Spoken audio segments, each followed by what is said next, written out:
Good morning, dear students.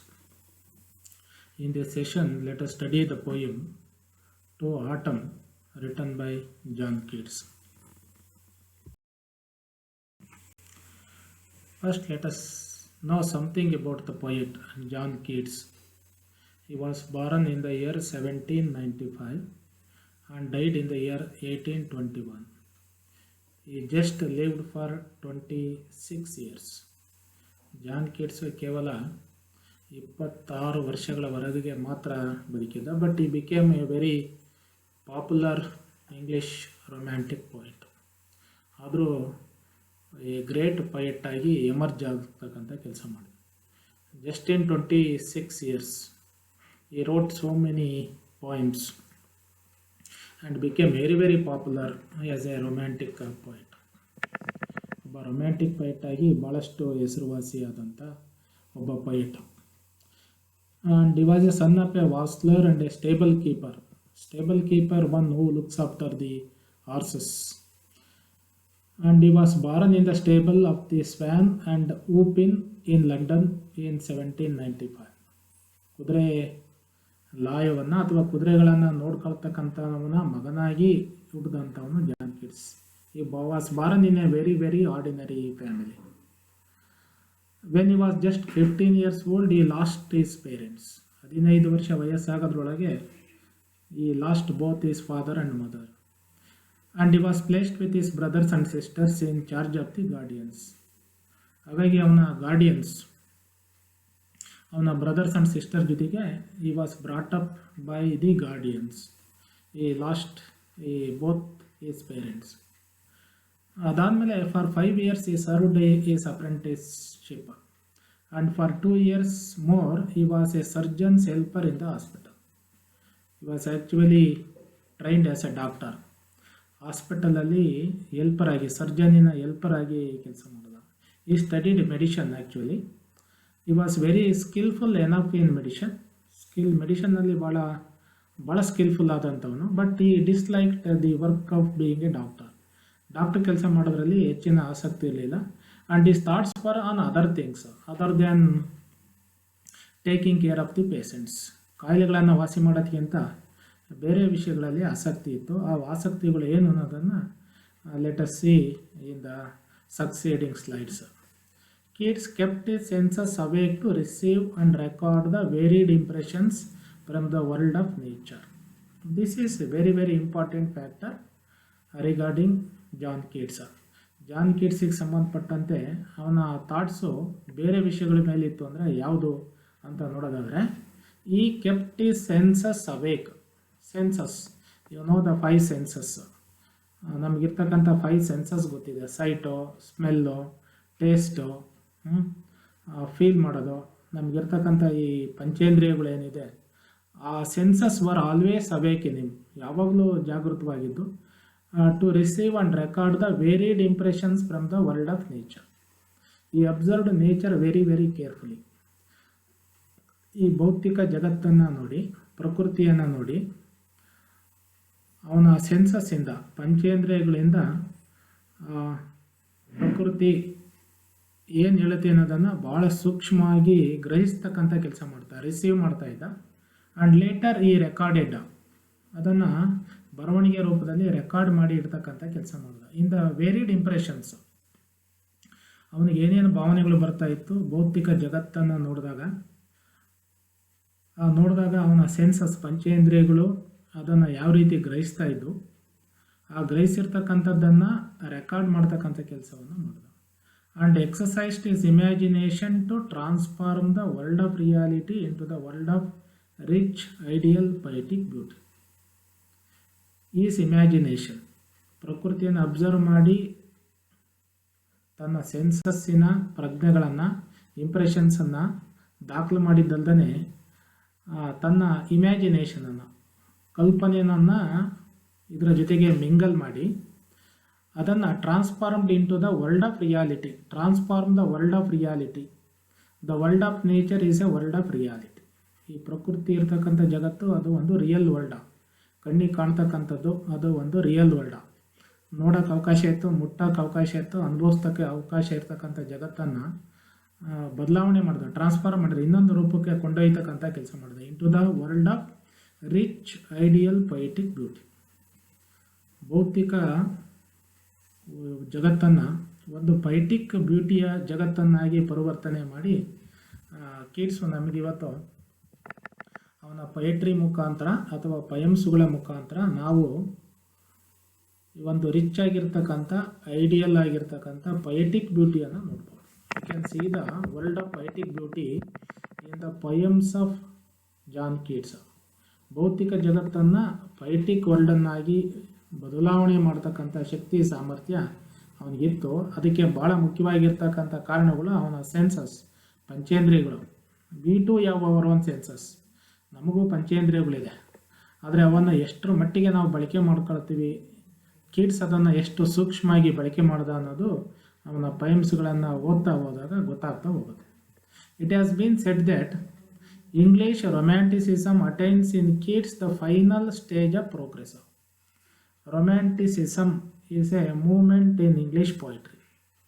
ಇಂಗ್ಲೆಂಡಿನ ಪೊಯಿಟ್ರಿನಲ್ಲಿ 19th ಸೆಂಚುರಿಯ ಮೊದಲನೇ ಭಾಗದಲ್ಲಿ, in the early part of the 19th century, romantic writers, ನೀವು ವರ್ಡ್ಸ್ವರ್ತನ್ನು, ಕೀಟ್ಸನ್ನು, ಶೆಲ್ಲಿಯನ್ನು, ಕೋಲ್ರಿಡ್ಜನ್ನು, ಹೀಗೆ there are so many romantic poets. ಅವರು they wrote on common things, common man, nature, ಹೆಚ್ಚಿನದಾಗಿ ಪ್ರಕೃತಿ ಮೇಲೆ, ನ್ಯಾಚುರಲ್ ಆಬ್ಜೆಕ್ಟ್ಸ್ ಮೇಲೆ ಮತ್ತು ಕಾಮನ್ ಮೇಲೆ, ಕಾಮನ್ ಲ್ಯಾಂಗ್ವೇಜಲ್ಲಿ ಬರೀತಕ್ಕಂಥ ಕೆಲಸ ಮಾಡಿದರು. ಅದಕ್ಕಿಂತ ಮುಂಚೆ ಇಂಗ್ಲೀಷ್ ಪಯಮ್ಸು 18th ಸೆಂಚುರಿನಲ್ಲಿ ವಾಸ್ ಆನ್ ಅರ್ಬನ್ ಥಿಂಗ್ಸ್ ಮೇಲೆ, ಇಶ್ಯೂಸ್ ಮೇಲೆ ಬರೆದಿತ್ತು. ಆದರೆ romantics wrote on common things, rural aspects, rural life. Imagination played a very very important roll.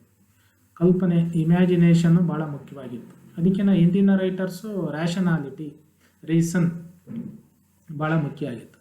ಅವರಿಗೆ ಬುದ್ಧಿವಂತಿಕೆ, ಇಂಟೆಲಿಜೆನ್ಸು, ವಿಟ್ಟು ಭಾಳ ಮುಖ್ಯ ಆಗಿರ್ತಕ್ಕಂಥ ಒಂದಿತ್ತು. ಅದನ್ನು ದಾಟಿ ಮುಂದಕ್ಕೆ ಬರ್ತಕ್ಕಂಥ ಕೆಲಸ ಮಾಡಿದರು. ಅದನ್ನು ತಿರಸ್ಕಾರ ಮಾಡಿ ಎಮೋಷನ್ಸು, ಫೀಲಿಂಗ್ಸುಗೆ ಭಾಳ ಮಹತ್ವವನ್ನು ಕೊಟ್ಟಂಥ ಪೈಟ್ಸು ರೊಮ್ಯಾಂಟಿಕ್ ಪೈಟ್ಸ್.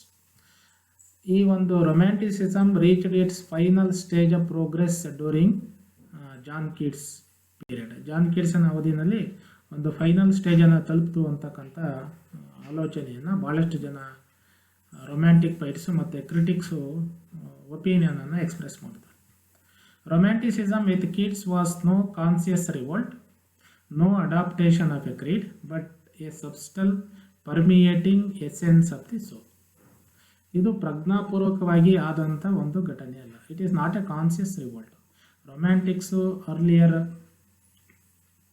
ಪೈಟ್ಸಿನ ಮೇಲೆ ಏಜ್ ಆಫ್ ರೀಸನ್, ಯಾರು ಇಂಟೆಲೆಕ್ಟುವನ್ನೇ ಭಾಳ ಮುಖ್ಯವಾಗಿ ಗಮನದಲ್ಲಿ ಇಟ್ಕೊಂಡು ಅರ್ಬನ್ ಇಶ್ಯೂಸ್ ಬಗ್ಗೆ, who gave much importance to mind. Romantics gave importance to the art, feelings and emotions. ಹೃದಯಕ್ಕೆ ಹೆಚ್ಚಿನ ಮಹತ್ವವನ್ನು ಕೊಟ್ಟ. ಹೃದಯ ಏನು ಹೇಳುತ್ತೆ, ಅದರ ಭಾವನೆಗಳೇನು. ಆದರೆ ಅದಕ್ಕಿಂತ ಹಿಂದಿನ ಪೈಟ್ಸು ಮೈಂಡಿಗೆ, ಇಂಟೆಲಿಜೆನ್ಸಿಗೆ ಭಾಳ ಮಹತ್ವವನ್ನು ಕೊಟ್ಟರು. ಹಾಗಾಗಿ ರೊಮ್ಯಾಂಟಿಕ್ ಈಸ್ ಎ ರಿವೋಲ್ಟ. ಇದು ಒಂದು ವಿರೋಧ ಮಾಡ್ತಕ್ಕಂಥ ಚಳುವಳಿ. ಯಾವುದ್ರ ಮೇಲೆ? ಮೈಂಡಿನ ಮೇಲೆ. ಹಾರ್ಟಿನ ಭಾವನೆಗಳನ್ನು ಮೈಂಡ್ ಕೆನಾಟ್ ಅಂಡರ್ಸ್ಟ್ಯಾಂಡ್, ಅದರ ಆಲೋಚನೆಗಳೇ ಬೇರೆ ಇರುತ್ತೆ. ಆದರೆ ಕೀಟ್ಸಿನ ಪಯಮಲ್ಲಿ ಈ ರಿವೋಲ್ಟು ಭಾಳ ಕಾನ್ಸಿಯಸ್ ಆಗಿ ಕಾಣಿಸ್ಕೊಳ್ಳಲ್ಲ. ಅದು ಪರ್ಮಿಯೇಟಿಂಗ್ ಎಸೆನ್ಸ್ ಆಫ್ ದಿ ಸೋಲ್. ಅದು ಅವನ ಮನಸ್ಸಲ್ಲಿ, ಹೃದಯದಲ್ಲಿ ಆಸು ಒಕ್ಕಾಗಿತ್ತು. ನೇರವಾಗಿ ರಿವೋಲ್ಟ್ ಅನ್ನೋ ರೀತಿ ಕಾಣ್ತಾ ಇರಲಿಲ್ಲ. ಹೀಗೆ John Keats died at the age of just 26. He was a leading poet of the romantic movement. Romantic ಮೂಮೆಂಟಿನ ಒಬ್ಬ ಲೀಡಿಂಗ್ ಪೊಯೆಟ್. ರೊಮ್ಯಾಂಟಿಕ್ ಮೂಮೆಂಟನ್ನು ಭಾಳ ಎತ್ತರಕ್ಕೆ ತಗೊಂಡೋದಂಥವ್ರು. Is a very good observer of the world of nature. ಪ್ರಕೃತಿಯನ್ನು ಭಾಳಷ್ಟು ಚೆನ್ನಾಗಿ ನೋಡಿದಂಥವ್ರು. Is a poet of senses. All ಈ senses were awake all the time. ಅವನ ಪಂಚೇಂದ್ರಿಯಗಳು ಯಾವಾಗಲೂ ಜಾಗೃತವಾಗಿದ್ದು ಭೌತಿಕ ಜಗತ್ತಲ್ಲಿ ಕಾಣ್ತಕ್ಕಂಥ ಘಟನೆಗಳನ್ನು ಭಾಳ ಚೆನ್ನಾಗಿ ಸ್ವೀಕಾರ ಮಾಡ್ತಾಯಿದ್ದು ಮತ್ತು ಅದನ್ನು ಕವನಗಳ ರೂಪದಲ್ಲಿ ರೆಕಾರ್ಡ್ ಮಾಡಿದ್ದಾನೆ. ಆ ರೆಕಾರ್ಡ್ ಮಾಡೋ ಟೈಮಲ್ಲಿ ರಿಸೀವ್ ಮಾಡಿರ್ತಕ್ಕಂಥ ಇಂಪ್ರೆಷನ್ಸಿಗೆ ತನ್ನ ಇಮ್ಯಾಜಿನೇಷನನ್ನು, ಕಲ್ಪನೆಯನ್ನು ಸೇರಿಸಿ ಈ ನಿಜ ಜಗತ್ತನ್ನು ಒಂದು ಐಡಿಯಲ್ ಆಗಿರ್ತಕ್ಕಂಥ ಶ್ರೀಮಂತವಾಗಿರ್ತಕ್ಕಂಥ ಪೊಯೆಟಿಕ್ ಬ್ಯೂಟಿಯನ್ನಾಗಿ, not a physical beauty but a poetic beauty, physical ಬ್ಯೂಟಿಯನ್ನು ಪೊಯೆಟಿಕ್ ಬ್ಯೂಟಿಯಾಗಿ ಕಾವ್ಯ ರೂಪದಲ್ಲಿರ್ತಕ್ಕಂಥ ಒಂದು ಸೌಂದರ್ಯವನ್ನಾಗಿ ಕ್ರಿಯೇಟ್ ಮಾಡ್ತಕ್ಕಂಥ ಕೆಲಸವನ್ನು ಮಾಡಿದ್ದಾರೆ. ಅದಕ್ಕೆ is a poet of beauty, poet of imagination, poet of senses, all rolled into one. ಕೀಟ್ಸನ್ನು ನಾವು ಯಾಕೆ ಭಾಳ ಮುಖ್ಯವಾಗಿರ್ತಕ್ಕಂಥ ರೊಮ್ಯಾಂಟಿಕ್ ಪೊಯೆಟ್ ಆಗಿ ಕಾಣ್ತಾನೆ ಅಂದರೆ, ಅವನ poetry appeals to all our senses. ನಮ್ಮ ಎಲ್ಲ ಪಂಚೇಂದ್ರಿಯಗಳಿಗೂ ಸಂತೋಷವನ್ನು ಉಂಟು ಮಾಡುತ್ತೆ. ನಾಲಿಗೆಗೆ ಸಂತೋಷ ಉಂಟು ಮಾಡುತ್ತೆ, ಕಣ್ಣಿಗೆ ಸಂತೋಷ ಉಂಟು ಮಾಡುತ್ತೆ, ಕಿವಿಗೆ ಸಂತೋಷವನ್ನು ಉಂಟು ಮಾಡುತ್ತೆ. ಹೀಗೆ ಎಲ್ಲ ಪಂಚೇಂದ್ರಿಯಗಳಿಗೂ ಇದು ಮಾಡೋದ್ರಿಂದ he's a called a poet of senses, poet of imagination, poet of beauty. All the romantic poets say Keats made poetry serve other interest than those that belonged strictly to the poetry. ಬೇರೆ romantic ಪೊಯಿಟ್ಸ್ ಹೇಳೋ ಪ್ರಕಾರನೇ poem ಅಂದರೆ ಸಾಮಾನ್ಯವಾಗಿ poetry ಮೇಲೆ, ಕೆಲವು nature ಮೇಲೆ, some emotions and feelings ಮೇಲೆ ಇರುತ್ತೆ ಅಂತಕ್ಕಂಥ ಒಂದು ಭಾವನೆ ಇತ್ತು. ಆದರೆ ಕೀಟ್ಸ್ ಬಂದವನು ಪೊಯೆಟ್ರಿ ಅಂದರೆ ಕೇವಲ ಇಷ್ಟಲ್ಲ, ಇದು ಇನ್ನೂ ಅನೇಕ ಅಂಶಗಳನ್ನು ಒಳಗೊಳ್ಳುತ್ತೆ. ಪೊಯೆಟ್ರಿ ಸರ್ವ್ ಅದರ್ ಇಂಟ್ರೆಸ್ಟ್ಸ್ ಅಂತಕ್ಕಂಥದ್ದನ್ನು ತೋರಿಸ್ಕೊಟ್ಟ. ಇದು ಪಂಚೇಂದ್ರಿಯಗಳಿಗೆ ಸಂಬಂಧಪಟ್ಟಿದ್ದು, ವರ್ಲ್ಡ್ ಆಫ್ ನೇಚರಿಗೆ ಸಂಬಂಧಪಟ್ಟಿದ್ದು. It cover so many other aspects, ಬೇರೆ ಬೇರೆ ಆಸ್ಪೆಕ್ಟ್ಸನ್ನು ಕವರ್ ಮಾಡ್ಕೊಳ್ಳುತ್ತೆ ಅನ್ನೋದನ್ನು ತೋರಿಸ್ಕೊಟ್ಟ. ಅದನ್ನು ನಾವು ಪೊಯಮನ್ನು ಓದ್ತಾ ಹೋದಾಗ ನಮಗೆ ಗೊತ್ತಾಗುತ್ತೆ. Keats was a pure poet with an inexhaustible capacity for joy and for creating beauty for its own sake. Is a pure poet, ಭಾಳ ಪರಿಶುದ್ಧವಾದಂಥ ಕವಿ. With an inexhaustible capacity for joy. ನೋಡಿ, ಅವನಲ್ಲಿ ಎರಡೇ ಕೆಪಾಸಿಟಿ ಫಾರ್ ಜಾಯ್, ಸಂತೋಷ ಪಡಲಿಕ್ಕೆ ಅವನ ಹತ್ರ ಸಾಕಷ್ಟು ಸಾಮರ್ಥ್ಯ ಇತ್ತು. ಆ ಸಾಮರ್ಥ್ಯ ಇನ್ಎಕ್ಸಾಸ್ಟಿಬಲ್, ಎಂದೂ ಅಳಿದೇ ಇರತಕ್ಕಂಥದ್ದು, ಕಡಿಮೆ ಆಗದೇ ಇರೋವಷ್ಟು ಸಾಮರ್ಥ್ಯ ಅವನಿಗೆ. It is a poet of joy, ಸಂತೋಷವನ್ನು ಸೃಷ್ಟಿ ಮಾಡ್ತಕ್ಕಂಥದ್ದು. And for creating beauty for its own sake. And he creates beauty in his poems. ಪೊಯಮ್ಸಲ್ಲಿ ಸೌಂದರ್ಯವನ್ನು ಸೃಷ್ಟಿ ಮಾಡ್ತಾನೆ. ಅದನ್ನು ಯಾತಕ್ಕಾಗಿ ಸೃಷ್ಟಿ ಮಾಡ್ತಾನೆ ಅಂದರೆ for its own sake, just for enjoyment, ಸಂತೋಷಕ್ಕಾಗಿ ಅವನು ಬ್ಯೂಟಿಯನ್ನು ಕ್ರಿಯೇಟ್ ಮಾಡ್ತಾನೆ. The poetry of Keats is united with all the different elements of romanticism. ಕೀಟ್ಸಿನ ಪೊಯಮ್ಸನ್ನು ಓದಿದರೆ we find all the romantic elements in his poems. Romanticism ಇನ ಎಲ್ಲ ಅಂಶಗಳು ಅವನ ಪೊಯಮಲ್ಲಿ ಕಾಣಿಸ್ಕೊಳ್ಳುತ್ತೆ. ಹಾಗಿದ್ರೆ what are the elements of romanticism? ರೊಮ್ಯಾಂಟಿಸಿಸಮಿನ ಅಂಶಗಳು ಏನು ಅಂತ ನೋಡೋದಾದರೆ, first one love of nature. Love of nature, ಪ್ರಕೃತಿಯನ್ನು ಪ್ರೀತಿ ಮಾಡೋದು. ಇವನು nature is a world of plants, birds, animals, rivers, lakes. ಇದು world of nature. He loves the world of nature, ಪ್ರಕೃತಿಯನ್ನು ಭಾಳಷ್ಟು ಇಷ್ಟಪಡ್ತಾನೆ. ಅದು ಅವನ ಪೊಯಮ್ಸಲ್ಲಿ ಕಾಣುತ್ತೆ. Look at the present poem that we are going to study, to autumn. Autumn ಅನ್ನೋದು ಒಂದು season. Is a part of nature, ಅದು ಪ್ರಕೃತಿಯ ಒಂದು ಭಾಗ. ಅದನ್ನು ಭಾಳಷ್ಟು ಲವ್ ಮಾಡ್ತಾನೆ, ಅದು ನಮಗೆ ಗೊತ್ತಾಗುತ್ತೆ. ಲವ್ ಆಫ್ ನೇಚರ್ ಒಂದು romantic element. Second one sensuousness, our senses, ನಮ್ಮ ಸೆನ್ಸ್ಗೆ ಅಪೀಲ್ ಮಾಡ್ತಕ್ಕಂಥ ಕೆಲಸವನ್ನು ಮಾಡುತ್ತವನು poems. I told you just ನಾವು, ಪಂಚೇಂದ್ರಿಯಗಳು, ನಮ್ಮ ಪಂಚೇಂದ್ರಿಯಗಳಿಗೆ ಅಪೀಲ್ ಮಾಡ್ತಕ್ಕಂಥ ಕೆಲಸ ಇದೆ. And pictorial quality, another important feature of romanticism is pictorial quality. Pictorial ಅಂದರೆ ಪಿಕ್ಚರ್ಸ್, ಚಿತ್ರಗಳ ರೂಪದಲ್ಲಿ ನಮಗೆ ಅವರು ತೋರಿಸ್ತಾರೆ. Pictures, he create pictures in his poems. ತನ್ನ ಪೊಯಮ್ಸಲ್ಲಿ ಚಿತ್ರಗಳನ್ನು ಸೃಷ್ಟಿ ಮಾಡ್ತಾರೆ. ಅದು ಯಾವ ರೀತಿ ಅನ್ನೋದನ್ನು ನಾವು ಪೊಯಮನ್ನು ಸ್ಟಡಿ ಮಾಡ್ತಾ ನೋಡೋಣ. And super naturalism. Super naturalism is something that is not natural. Natural ಆಗಿಲ್ಲದೆ ಇರತಕ್ಕಂಥದ್ದು, ಅದಕ್ಕಿಂತ ಉನ್ನತವಾಗಿ super natural, something above natural ಅಂತ ಒಂದು ಕ್ವಾಲಿಟಿಯನ್ನು ಅವರು ಪೊಯಮಲ್ಲಿ ಕ್ರಿಯೇಟ್ ಮಾಡ್ತಾರೆ. And medievalism, medieval period, 13th 14th 15th ಸೆಂಚುರಿಯ ಲೈಫು, ಕಲ್ಚರು, ಹಿಸ್ಟ್ರಿ ಕಡೆಗೆ ನಮ್ಮನ್ನು ಕರ್ಕೊಂಡು ಹೋಗ್ತಕ್ಕಂಥ ಕೆಲಸವನ್ನು ಮಾಡ್ತಾರೆ. Hellenism is another quality. ಅದು ಗ್ರೀಕ್ ಕಲ್ಚರು ಸಿವಿಲೈಜೇಷನ್ಗೆ ಸಂಬಂಧಪಟ್ಟಿರೋದು. Hellenism means Greek culture civilization, ಹಳೆಯ ಗ್ರೀಕಿನ ಕಲ್ಚರು, ನಾಗರಿಕತೆ, ಸಂಸ್ಕೃತಿಗೆ ಸಂಬಂಧಪಟ್ಟಿರೋದು. ಅದರಲ್ಲಿರ್ತಕ್ಕಂಥ ಅಂಶಗಳನ್ನು ಅವರ ಪಯಮಲ್ಲಿ ತರ್ತಕ್ಕಂಥ ಕೆಲಸ ಮಾಡ್ತಾರೆ. And a mystic worship of beauty. He worships beauty as a mystic. ಒಬ್ಬ ಮಿಸ್ಟಿಕ್ ಆಗಿ ಸೌಂದರ್ಯವನ್ನು, ಪ್ರಕೃತಿ ಸೌಂದರ್ಯವನ್ನು ಆರಾಧನೆ ಮಾಡೋದು. ಇವೆಲ್ಲ elements of romanticism. Love for nature, sensuousness, pictorial quality, super naturalism, medievalism, Hellenism and worship of beauty ಇವೆಲ್ಲ ರೊಮ್ಯಾಂಟಿಕ್ ಪೊಯೆಟ್ರಿಯ ಎಲಿಮೆಂಟ್ಸ್. ಈ ಎಲಿಮೆಂಟ್ಸು ಬೇರೆ ಪಯಮ್ಸಲ್ಲೂ ಇದೆ. ಆದರೆ ಈ ಹೆಚ್ಚಿನದಾಗಿ ಇವನ್ನೆಲ್ಲ ಭಾಳ ಕ್ಲೀನಾಗಿ ನಾವು ಕಾಣ್ತಕ್ಕಂಥದ್ದು ಕೀಟ್ಸಿನ ಪಯಮ್ಸಲ್ಲಿ. ನಾವು ಈ ಪಯಮಲ್ಲಿ ಇವೆಲ್ಲವನ್ನು ನೋಡೋಕ್ಕೆ ಪ್ರಯತ್ನ ಮಾಡ್ತೀವಿ. Love of nature, sensuousness, pictorial quality, super naturalism, medievalism, Hellenism, worship of beauty, all these elements are found in the poem to autumn which we are going to study in this session. His major works include. John ಕೀಟ್ಸಿನ ಭಾಳ ಮುಖ್ಯವಾಗಿರ್ತಕ್ಕಂಥ poems ಯಾವುದು ಅಂದರೆ great odes of 1819. 1819 great odes ಅಂತಕ್ಕಂಥ ಒಂದು collection of ಪಯಮ್ಸನ್ನು ಅವರು ಹೊರಗೆ ತಂದರು. ಅವು ಅವರ ಭಾಳ ಮುಖ್ಯವಾಗಿರ್ತಕ್ಕಂಥ ಮೇಜರ್ ವರ್ಕ್ಸ್. ಆ ಗ್ರೇಟ್ ಓಡ್ಸಲ್ಲಿ there are 6 very very important words. ಭಾಳ ಮುಖ್ಯವಾಗಿರ್ತಕ್ಕಂಥದ್ದು 6 ವರ್ಡ್ಸ್ ಇದೆ.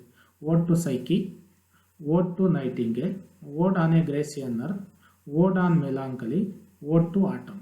ಇವು ಅವರ ಮುಖ್ಯವಾಗಿರ್ತಕ್ಕಂಥ words, poems. Ode to Psyche, ode to autumn, ode to nightingale, ode on a Grecian urn, ode on melancholy. ಇವು ಭಾಳ ಮುಖ್ಯವಾಗಿರ್ತಕ್ಕಂಥ ಅವರ ಪಯಮ್ಸ್. They are called words. Words ಅಂದರೆ ಏನು ಅನ್ನೋದನ್ನು ನೆಕ್ಸ್ಟ್ ಸ್ಲೈಡಲ್ಲಿ ನೋಡೋಣ. Feelings, emotions and thoughts are the dominating elements in the words of John Keats. John ಕೀಟ್ಸಿನ ವರ್ಡ್ಸಲ್ಲಿ ಭಾಳ ಮುಖ್ಯವಾಗಿರ್ತಕ್ಕಂಥ ಅಂಶಗಳು ಯಾವ್ಯಾವುದು ಅಂದರೆ ಫೀಲಿಂಗ್ಸ್, ಭಾವನೆಗಳು, emotions and thoughts. He mingles both feelings and emotions and thoughts. ಆಲೋಚನೆಗಳನ್ನು, ಭಾವನೆಗಳನ್ನು ಒಟ್ಟಾಗಿ ಸೇರಿಸ್ತಕ್ಕಂಥ ಕೆಲಸ ಮಾಡ್ತಾರೆ. One cannot be deaf to the rush of the melodious music of his verse and the bewitching beauty of the imagery in his descriptions. ನಾವು ಅವರ ಪಯಮಲ್ಲಿ melodious ಮ್ಯೂಸಿಕ್ಕನ್ನು ಕೇಳಿಸ್ಕೊಳ್ತೀವಿ. ಅದನ್ನು ತಪ್ಪಿಸ್ಕೊಳ್ಳೋಕ್ಕೆ ಸಾಧ್ಯನೇ ಇಲ್ಲ. We can find melodious music in his poems. ಅವರ ಪಯಮ್ಸಲ್ಲಿ ಭಾಳ melodious ಆಗಿರ್ತಕ್ಕಂಥ ಮ್ಯೂಸಿಕ್ಕು ಇದೆ. And at the same time bewitching beauty of the imagery. Bewitching ಪಯಮನ್ನು ಓದ್ತಾ ಇದ್ದರೆ ಹುಚ್ಚು ಹಿಡ್ದಂತೆ ಆಗುತ್ತೆ. ಹುಚ್ಚಿಡಿಯುವಷ್ಟು ಸೌಂದರ್ಯವನ್ನು ಇಮೇಜರಿ ಮುಖಾಂತರ. Imagery is a word picture. ಶಬ್ದಗಳ ಮುಖಾಂತರ ನಮ್ಮ ಕಣ್ಣಿನ ಮುಂದೆ ಚಿತ್ರಗಳನ್ನು ಸೃಷ್ಟಿ ಮಾಡ್ತಕ್ಕಂಥ ಕೆಲಸ ಮಾಡ್ತಾರೆ. ಆ ಚಿತ್ರಗಳು ಹೇಗಿದ್ದಾವೆ ಅಂದರೆ ದೇ ಆರ್ ಬಿವಿಚಿಂಗ್. ನಮಗೆ ಹುಚ್ಚಿಡಿಸೋ ರೀತಿ ಕಾಣಿಸ್ಕೊಳ್ತವೆ. ಅಷ್ಟೊಂದು ಬ್ಯೂಟಿಫುಲ್ಲಾಗಿ, ಅಟ್ರ್ಯಾಕ್ಟಿವ್ ಆಗಿ, ನಮ್ಮ ಸೆನ್ಸಸ್ಗೆ ಅಪೀಲ್ ಆಗೋ ರೀತಿಯಲ್ಲಿ ಅವರು ಪಯಮ್ಸಲ್ಲಿ ಚಿತ್ರಗಳನ್ನು ಸೃಷ್ಟಿ ಮಾಡ್ತಾರೆ. ಹಾಗಾಗಿನೇ he became such a popular poet. ಇನ್ನು unlike William Wordsworth and like Shelley, Keats is a spontaneous reactor to the beauty of an object or the melody of music from afar or near. Spontaneous reactor. Spontaneous ಅಂದರೆ all of a sudden, immediately, on the spur of a moment. ಅವರು ಪ್ರತಿಕ್ರಿಯೆ ಕೊಡೋಕ್ಕೆ ಆಲೋಚನೆ ಮಾಡ್ತಾ ಇರಲಿಲ್ಲ, ಸಮಯ ತಗೊಳ್ತಾ ಇರಲಿಲ್ಲ. ಇದ್ದಕ್ಕಿದ್ದಂತಾನೆ ಯಾವುದೇ ಒಂದು ಪಿಕ್ಚರನ್ನು ನೋಡಿದರೆ, ಯಾವುದೇ ಒಂದು ಆಬ್ಜೆಕ್ಟನ್ನು, ಪ್ರಕೃತಿ ಆಬ್ಜೆಕ್ಟನ್ನು ನೋಡಿದರೆ ತಕ್ಷಣವೇ ಅದಕ್ಕೆ ಪ್ರತಿಕ್ರಿಯೆಯನ್ನು ಕೊಡ್ತಾರೆ. He was very very spontaneous in his reactions. Beautiful ಆಗಿರ್ತಕ್ಕಂಥ ರಿವರನ್ನು, ಬರ್ಡನ್ನು, ಟ್ರೀಯನ್ನು ನೋಡಿದರೆ ಅವರ ಎಮೋಷನಲ್ ರಿಯಾಕ್ಷನ್ನು ಭಾಳ ಸ್ಪಾಂಟೇನಿಯಸ್ ಆಗಿ, ಕ್ವೈಟ್ ನ್ಯಾಚುರಲ್ ಆಗಿ, ಅವ್ರಿಗೆ ಗೊತ್ತಿಲ್ಲದಂತಲೇ ಬರ್ತಾಯಿತ್ತು. ಅಂಥ ಒಂದು capacity was there in kids. Or the melody of music from afar or near.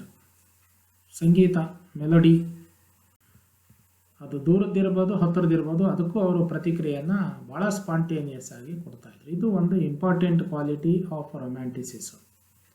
Kids senses which were very very sharp. ನಾನು ಈಗಾಗಲೇ ಹೇಳಿದಂತೆ ಜಾನ್ ಕೀಟ್ಸಿನ ಸೆನ್ಸಸ್ ಪಂಚೇಂದ್ರಿಯಗಳು ಭಾಳ ಸೂಕ್ಷ್ಮ ಆಗಿತ್ತು. Reacted quickly to the beauties of the external world. ಆ ಪಂಚೇಂದ್ರಿಯಗಳು ಹೊರ ಜಗತ್ತನ್ನು, ಭೌತಿಕ ಜಗತ್ತನ್ನು ನೋಡಿ ತಕ್ಷಣವೇ ಪ್ರತಿಕ್ರಿಯೆಯನ್ನು ಕೊಡ್ತಾಯಿದ್ರು. And the sense impressions are transmitted into poetry by his imagination. ಕಲ್ಪನೆಗಳಿಂದ ಕಾಲ್ಪನಿಕವಾಗಿ ಈ ಚಿತ್ರಣವನ್ನು, ಭೌತಿಕ ಜಗತ್ತಿನ ಇಂಪ್ರೆಷನ್ಸನ್ನು ಪೊಯೆಟ್ರಿಯಾಗಿ ಅವರು ಕನ್ವರ್ಟ್ ಮಾಡ್ತಾರೆ. The first line of his poem Endymion strikes a keynote of his poetry. ಅವರ ಒಂದು ಪೊಯಮ್ ಎಂಡಿಮಿಯಾನ್ ಅಂತಕ್ಕಂಥ ಒಂದು ಲಾಂಗ್ ಪೊಯಮ್ ಇದೆ.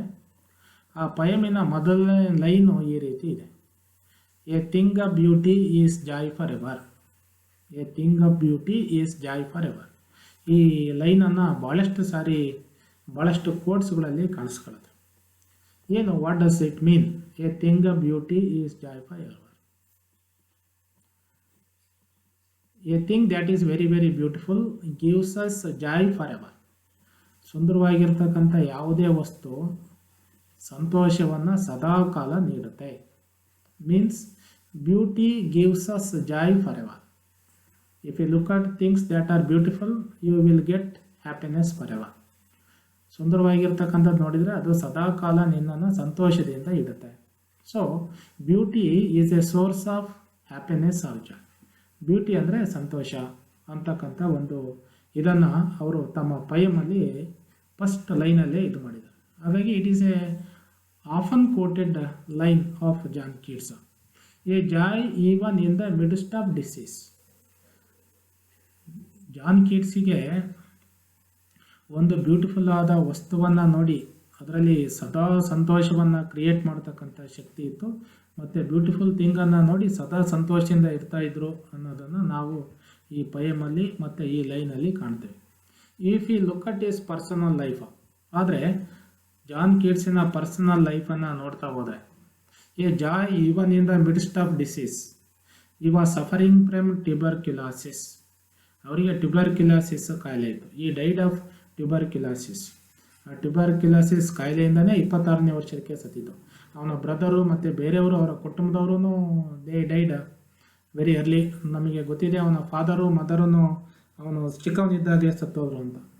ಆದರೆ ಕಾಯಿಲೆಯಿಂದ ಸತ್ತೋದು ಅಂತದ್ದು. ಅಂಥ ಕಾಯಿಲೆಯಿಂದ, ಟ್ಯೂಬರ್ಕ್ಯುಲೋಸಿಸ್ ಕಾಯಿಲೆಯಿಂದ he was suffering a lot and he was very much disappointed in life.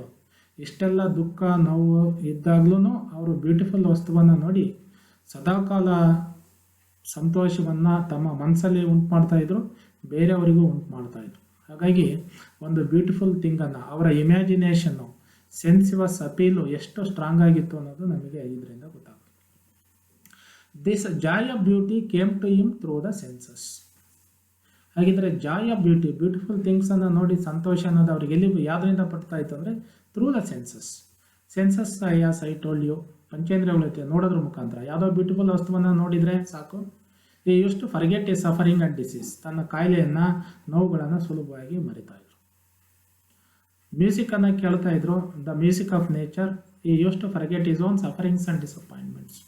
ದುಃಖ ನೋವುಗಳನ್ನು ಭಾಳ ಸುಲಭವಾಗಿ ಮರಿತಕ್ಕಂಥ ಶಕ್ತಿ ಇತ್ತು. ಅದಕ್ಕೆ ಅವರನ್ನು poet of joy, poet of beauty, poet of senses ಅಂತ ಕರೆಯೋದು. ನೋಡಿ, there is a very important statement regarding John Keats. He drank in the beauty of the external world with all his senses. Drank in. John Keats drank in the beauty of the external world. ಹೊರ ಜಗತ್ತಿನ ಸೌಂದರ್ಯವನ್ನೆಲ್ಲ John Keats ಕುಡಿತಾ ಇದ್ರು. ತನ್ನ ದೇಹದೊಳಗೆ, ಮನಸ್ಸಿನೊಳಗೆ, ಹೃದಯದೊಳಗೆ ಸೇರಿಸ್ಕೊಳ್ತಾ ಇದ್ರು. ಯಾವುದ್ರ ಮುಖಾಂತರ ಅಂದರೆ ವಿತ್ ಆಲ್ ಈ ಸೆನ್ಸಸ್. ಅವರ 5 ಪಂಚೇಂದ್ರಿಯಗಳ ಮುಖಾಂತರ ಹೊರ ಜಗತ್ತಿನ ಸಂತೋಷವನ್ನು ತಮ್ಮ ಒಳಗಡೆ ಸೇರಿಸ್ಕೊಳ್ತಾ ಇದ್ರು, ಅನುಭವಿಸ್ತಾ ಇದ್ರು. And his whole being was excited by it. ಯಾವಾಗ ಹೊರ ಜಗತ್ತಿನ ಸೌಂದರ್ಯ ಅವರ ದೇಹದ ಒಳಗಡೆ, ಮನಸ್ಸಿನ ಒಳಗಡೆ, ಹೃದಯದೊಳಗಡೆ ಸೇರ್ಕೊಳ್ತಾ ಇತ್ತು, ಅವರ ಸಂಪೂರ್ಣ ದೇಹ, ಮನಸ್ಸು, ಹೃದಯ ವಾಸ್ ಎಕ್ಸೈಟೆಡ್ ಬೈ ಇಟ್. ಅದರಿಂದ ಎಕ್ಸೈಟ್ ಆಗ್ತಾಯಿತ್ತು, ಅತ್ಯಂತ ಉದ್ರೇಕಕ್ಕೆ ಒಳಗಾಗ್ತಾಯಿತ್ತು, ಸಂತೋಷಕ್ಕೆ ಒಳಗಾಗ್ತಾಯಿತ್ತು. ಅದರಲ್ಲಿ ಕುಡಿದವ್ರಿಗೆ ಏನಾಗುತ್ತೆ ಅಂದರೆ ಇಂಟಾಕ್ಸಿಕೇಷನ್ ಆಗುತ್ತೆ. We know that those who drink alcoholics drinks get excited, they get intoxicated. ಅವರಿಗೆ ಮತ್ತು ಬರುತ್ತೆ, ತಮ್ಮನ್ನೇ ತಾವು ಮರೆತು ಬಿಡ್ತಾರೆ. ಹಾಗೆ ಕಿಡ್ಸು ಹೊರ ಜಗತ್ತಿನ ಸೌಂದರ್ಯವನ್ನು ತನ್ನ ಪಂಚೇಂದ್ರಿಯಗಳ ಮುಖಾಂತರ ತನ್ನ ದೇಹ, ಮನಸ್ಸು, ಹೃದಯದೊಳಗಡೆ ಸೇರಿಸ್ಕೊಂಡು ಅದಕ್ಕೆ ಅವನ ದೇಹದ ಪ್ರತಿಕ್ರಿಯೆ ಏನಾಗ್ತಿತ್ತು ಅಂದರೆ ಇಂಟಾಕ್ಸಿಕೇಟ್ ಆಗ್ತಾಯಿತ್ತು. ತನ್ನನ್ನೇ ತಾನು ಮೈಮರಿ, he used to forget himself, he used to forget his disease, he used to forget his sufferings. ತನ್ನ ನೋವು ದುಃಖಗಳನ್ನೆಲ್ಲ ಮರಿತಾ ಇದ್ದ. ಆಮೇಲೆ ಏನಾಗ್ತಿತ್ತು, ಕುಡಿದವರು ಭಾಳ ಸಂತೋಷದಿಂದ ಆಡ್ತಾರೆ.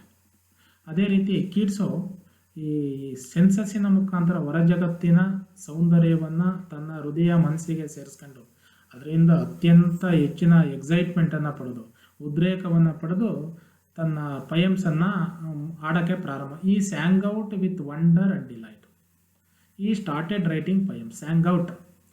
ಸೊ ಅತ್ಯಂತ ಸಂತೋಷದಿಂದ ಹಾಡುಗಳನ್ನು ಆಡೋದು, ಬರೆಯೋ ಕೆಲಸವನ್ನು ಮಾಡಿದರು. ಇದು ಬರೆಯೋದು ಹೇಗಿತ್ತು ಅಂದರೆ it was a wonder and delight.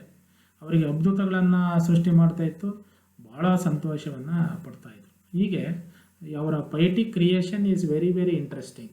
John ಕಿಟ್ಸಿನ ಪೈಟಿಕ್ ಕ್ರಿಯೇಷನ್ ಹೇಗಿದೆ ಅಂದರೆ ಒಬ್ಬ ಕುಡುಕನ ರೀತಿ ಇದೆ. ಆದರೆ ಕುಡಿತಾ ಇದ್ದಿದ್ದು ಆಲ್ಕೋಹಾಲಿಕ್ ಡ್ರಿಂಕ್ಸ್ ಅಲ್ಲ.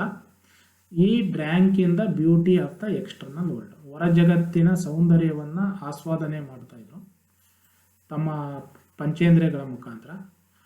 ಆ ಆಸ್ವಾದನೆ ಮಾಡಿರ್ತಕ್ಕಂಥ ಸೌಂದರ್ಯ ತನ್ನ ದೇಹದ ಒಳಗಡೆ ಅವರಿಗೆ ಇಂಟಾಕ್ಸಿಕೇಷನನ್ನು ಅಥವಾ ಅವರಿಗೆ ಎಕ್ಸೈಟ್ ಮಾಡ್ತಾಯಿತ್ತು. ಈ ಎಕ್ಸೈಟ್ಮೆಂಟಿಂದ ಅವರು ಪಯಮ್ಸನ್ನು ಬರೀಲಿಕ್ಕೆ, ಆಡಲಿಕ್ಕೆ ಪ್ರಾರಂಭ ಮಾಡಿದರು. ಆ್ಯಂಡ್ ಈ ಫೆಲ್ಟ್ ವೆರಿ ವೆರಿ ಹ್ಯಾಪಿ. ಅದಕ್ಕೆ ಅವರನ್ನು ಪಯೆಟ್ ಆಫ್ ಜಾಯ್ ಅಂತ ಕರೆಯೋದು. ಜಾಯ್ ಆಫ್ ಬ್ಯೂಟಿ, ಬ್ಯೂಟಿಯಿಂದ ಅವರಿಗೆ ಸಂತೋಷ ಸಿಗ್ತಾಯಿತ್ತು. Ode to autumn reveals the sensuous beauty of the season. Autumn ಅನ್ನೋದು ಒಂದು season, just like spring season, rainy season, summer season, winter season. Autumn is also a season. ಹಾಗಾಗಿ ode to autumn reveals the sensuous beauty of the season. Autumn ಸೀಸನ್ಗೆ ಏನೇನು ಸೌಂದರ್ಯ ಇದೆ ಅನ್ನೋದನ್ನು ಈ ಪಯಮಲ್ಲಿ ಅವರು ತೋರಿಸ್ತಾರೆ. Autumn season is also a very very beautiful. It is a part of nature. ಅದು ಪ್ರಕೃತಿಯ ಒಂದು ಭಾಗ. It is very very beautiful. Generally we say that spring season is very very beautiful.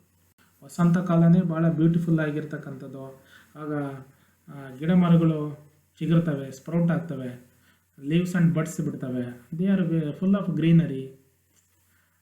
It is very beautiful to look at ಅಂತ ನಮ್ಮ feeling ಇದೆ. But kids ಈ ಪೈಮಲ್ಲಿ ಓಡ್ to ಆಟಮಲ್ಲಿ he reveals the sensuous beauty of the season. Autumn ಸೀಸನ್ಗೆ ಇರ್ತಕ್ಕಂಥ beauty ಎಂಥದ್ದು ಅನ್ನೋದನ್ನು ಹೇಳೋ ಪ್ರಯತ್ನ ಮಾಡ್ತಾರೆ. ಈಗ let us see what is an ode. ಇದನ್ನು ode John Keats is very well known for his odes ಅಂತ ಗೊತ್ತಾದಮೇಲೆ what is an ode, what is the difference between a ode and a poem or a lyric, ಏನು ವ್ಯತ್ಯಾಸ ಇದೆ ಪಯಮ್ಗೂ ಓಡ್ಗೂ ಅನ್ನೋದನ್ನು let us see. A ode is a song of admiration. ನೋಡಿ, ode ಅಂದರೆ ಏನೂ ಅಲ್ಲ, it is a song of admiration. It is also a poem or a song. Song is meant for singing. ನಿಮಗೆ ಗೊತ್ತಿದೆ, ಸಾಂಗ್ ಅಂದರೆ ಹಾಡೋಕ್ಕೆ, ಹಾಡಿ ಸಂತೋಷ ಪಡ್ತಕ್ಕಂಥ ಒಂದು ಕವನ. ಓಡ್ ಅನ್ನೋದು is a song of admiration, ಮೆಚ್ಚುಗೆಯನ್ನು ತೋರಿಸ್ತಕ್ಕಂಥದ್ದು. ಈ ಪಯಮಲ್ಲಿ ಪಯೆಟ್ಟು ಯಾವುದನ್ನು ಮೆಚ್ಕೊಳ್ತಾನೆ ಅಂದರೆ he admires the beauty of the autumn season. Autumn season ಭಾಳ ಸೌಂದರ್ಯದಿಂದ ಇದೆ ಅಂತ ಅದನ್ನು ಮೆಚ್ಕೊಳ್ತಾರೆ. ಅದಕ್ಕೆ it is a song of admiration in which the poet expresses his emotions towards the subject matter of the poem. ಪಯಮಿನ ಸಬ್ಜೆಕ್ಟ್ ಮ್ಯಾಟರ್ ಯಾವುದು ಈ ಪಯಮ್ ಅದೇ ಅಂದರೆ autumn is the subject matter of this poem. Atom season ಈ ಪಯಮಿನ ಒಂದು subject matter. ಆ atom season ಮೇಲೆ ಪಯೆಟಿನ feelings and emotions ಏನು ಅದನ್ನು ಇದರಲ್ಲಿ ಎಕ್ಸ್ಪ್ರೆಸ್ ಮಾಡ್ತಾರೆ, ವ್ಯಕ್ತಪಡಿಸ್ತಾರೆ, ಮೆಚ್ಕೊಳ್ತಾರೆ ಹಾಡಿನ ರೂಪದಲ್ಲಿ. ಅದನ್ನು ನಾವು ಓಡ್ ಅಂತ ಕರಿತೀವಿ. ಓಡ್ ಈಸ್ ಎ ಸಾಂಗ್. ಓಡ್ ಅಂದರೆ ಏನು? ಒಂದು ಸಾಂಗ್. ನೋಡಿ, ಸಾಂಗಲ್ಲಿ ಶೋಕ, ಸತ್ತವರಿಗೆ ಶೋಕ ಆಚರಣೆ ಮಾಡ್ತಕ್ಕಂಥ ಪಯಮ್ ಇದೆ, ಲವ್ವನ್ನು ಎಕ್ಸ್ಪ್ರೆಸ್ ಮಾಡ್ತಕ್ಕಂಥ ಇದಿದೆ. ಹೀಗೆ ಬೇರೆ ಬೇರೆ ಮೂಡ್ಸನ್ನು, ಫೀಲಿಂಗ್ಸು, ಎಮೋಷನ್ಸನ್ನು ಎಕ್ಸ್ಪ್ರೆಸ್ ಮಾಡ್ತಕ್ಕಂಥ ಪಯಮ್ಸ್ ಇದೆ. ಆದರೆ ಓಡು is a song of admiration. ಯಾವುದೋ ಒಂದು ವಸ್ತುವನ್ನು, ಆಬ್ಜೆಕ್ಟನ್ನು ಮೆಚ್ಕೊಳ್ತಕ್ಕಂಥದ್ದು ಏನಿದೆ ಅದನ್ನು ಓಡ್ ಅಂತ ಕರೀತಾರೆ. First quality. Ode is always an address to some noble thought, idea or natural world or deity. ಅಂದರೆ ಓಡ್ ಈಸ್ ಅಡ್ರೆಸ್ಡ್, ಓಡನ್ನು ಸಾಮಾನ್ಯವಾಗಿ ಬೇರೆ ಯಾವುದನ್ನು ಉದ್ದೇಶಿಸಿ ಹಾಡಿರೋದು. ಟು ಸಮ್ ನೋಬೆಲ್ ಥಾಟ್, ಯಾವುದ್ರ ಮೇಲೆ ಇರ್ಬೋದು, ಒಂದು ಅತ್ಯುನ್ನತವಾಗಿರ್ತಕ್ಕಂಥ ಆಲೋಚನೆ, ಐಡಿಯಾದ ಮೇಲೆ ಇರ್ಬೋದು, ಅಥವಾ ನ್ಯಾಚುರಲ್ ವರ್ಲ್ಡ್, ಪ್ರಕೃತಿ ಮೇಲೆ ಇರ್ಬೋದು. Autumn is a natural world, a natural object. Nightingale is another object we find in nature. ಪ್ರಕೃತಿನಲ್ಲಿ ಇರ್ತಕ್ಕಂಥದ್ದು. ಕಿಡ್ಸಿನ ಓಡ್ಸನ್ನೇ ನೋಡೋದಾದರೆ, ode on a Grecian urn. Grecian urn ಅನ್ನೋದು ಒಂದು ಆಬ್ಜೆಕ್ಟ್. ಡಿ ಟಿ ದೇವತೆ, ಪ್ರಕೃತಿ, ಒಂದು ಆಲೋಚನೆಯನ್ನು ಉದ್ದೇಶಿಸಿ ಆಡ್ತಕ್ಕಂಥ ಒಂದು ಸಾಂಗನ್ನು ಓಡ್ ಅಂತ ಕರೀತೀವಿ. ನೆಕ್ಸ್ಟು ಇನ್ನೊಂದು ಕ್ವಾಲಿಟಿ ಏನು ಓಡ್ದಂದರೆ, it is very very serious. Ode is very very serious. ಈ song of admiration which is address to one particular thought, idea or natural world or T A D T is very very serious. ಭಾಳ ಗಾಂಭೀರ್ಯದಿಂದ ಕೂಡಿರ್ತಕ್ಕಂಥ ಒಂದು ಹಾಡು. Noble and dignified in form, ಅದು ಭಾಳ ಗಂಭೀರವಾಗಿರ್ತಕ್ಕಂಥ ಶೈಲಿನಲ್ಲಿ ಗಾಂಭೀರ್ಯದಿಂದ ಬರೆದಿರ್ತಕ್ಕಂಥ ಒಂದು poem of a lyrical composition in a regular stanza form. Lyrical composition, ಒಂದು ಲಿರಿಕನ್ನು ಬರೀಬೇಕಾದ್ರೆ ಸ್ಟ್ಯಾಂಜಾ, ಮೀಟರು ಹೇಗಿದೆ ಅದೆಲ್ಲವನ್ನು ಇಲ್ಲಿ ಫಾಲೋ ಮಾಡಿದ್ದಾರೆ. It is always elated in tone, ಧ್ವನಿನಲ್ಲಿ ಭಾಳ ಉನ್ನತ ಮಟ್ಟದಲ್ಲಿ ಇರೋದು. And refined in language, language ಅಷ್ಟೇ ಭಾಳ ಪರಿಶುದ್ಧವಾದ ಸ್ಟ್ಯಾಂಡರ್ಡ್ ಆಗಿರ್ತಕ್ಕಂಥ ಲ್ಯಾಂಗ್ವೇಜ್ ಆ್ಯಂಡ್ ಸ್ಟೈಲನ್ನು ಬಳಕೆ ಮಾಡಿರ್ತಕ್ಕಂಥ ಒಂದು ಸಾಂಗನ್ನು ನಾವು ಓಡ್ ಅಂತ ಕರಿತೀವಿ. ಈಗ ಈ ಪಯಮು ಟು ಆಟಮ್ ಅನ್ನೋದು the last of Keats 6 famous odes 1819 Keats ಬರೆದಂಥ ಓಡ್ಸ್ಗಳಲ್ಲಿ 6 ಓಡ್ಸ್ ಇದೆ ಅಂತ ಐ ಟೋಲ್ಡ್ ಯು. ಅದರಲ್ಲಿ ಇದು ಕೊನೆಯದು, ಲಾಸ್ಟ್ ಓಡ್. ಆ್ಯನ್ ಓಡ್ ಈಸ್ ಎ ಶಾರ್ಟ್, ಈಗ ಭಾಳ ಕ್ಲಿಯರಾಗಿ ಹೇಳೋದಾದರೆ, ಓಡ್ is a very short lyrical poem consisting of 3 sections. ಓಡ್ ಅನ್ನೋದು ಒಂದು ಭಾಳ ಶಾರ್ಟ್ ಆಗಿರ್ತಕ್ಕಂಥ ಲಿರಿಕಲ್ ಪಯಮ್. ಅದರಲ್ಲಿ 3 ಸೆಕ್ಷನ್ ಇರುತ್ತೆ. ಒಂದು ಸ್ಟ್ರೊಪೆ, ಆಂಟಿ ಸ್ಟ್ರೊಪೆ ಆ್ಯಂಡ್ ದ ಎಪೋಡ್. ಇದು ಡ್ಯಾನ್ಸ್ ಫಾರಮ್ದಲ್ಲಿ ಪ್ರೆಸೆಂಟ್ ಮಾಡ್ತಕ್ಕಂಥ ಇದು.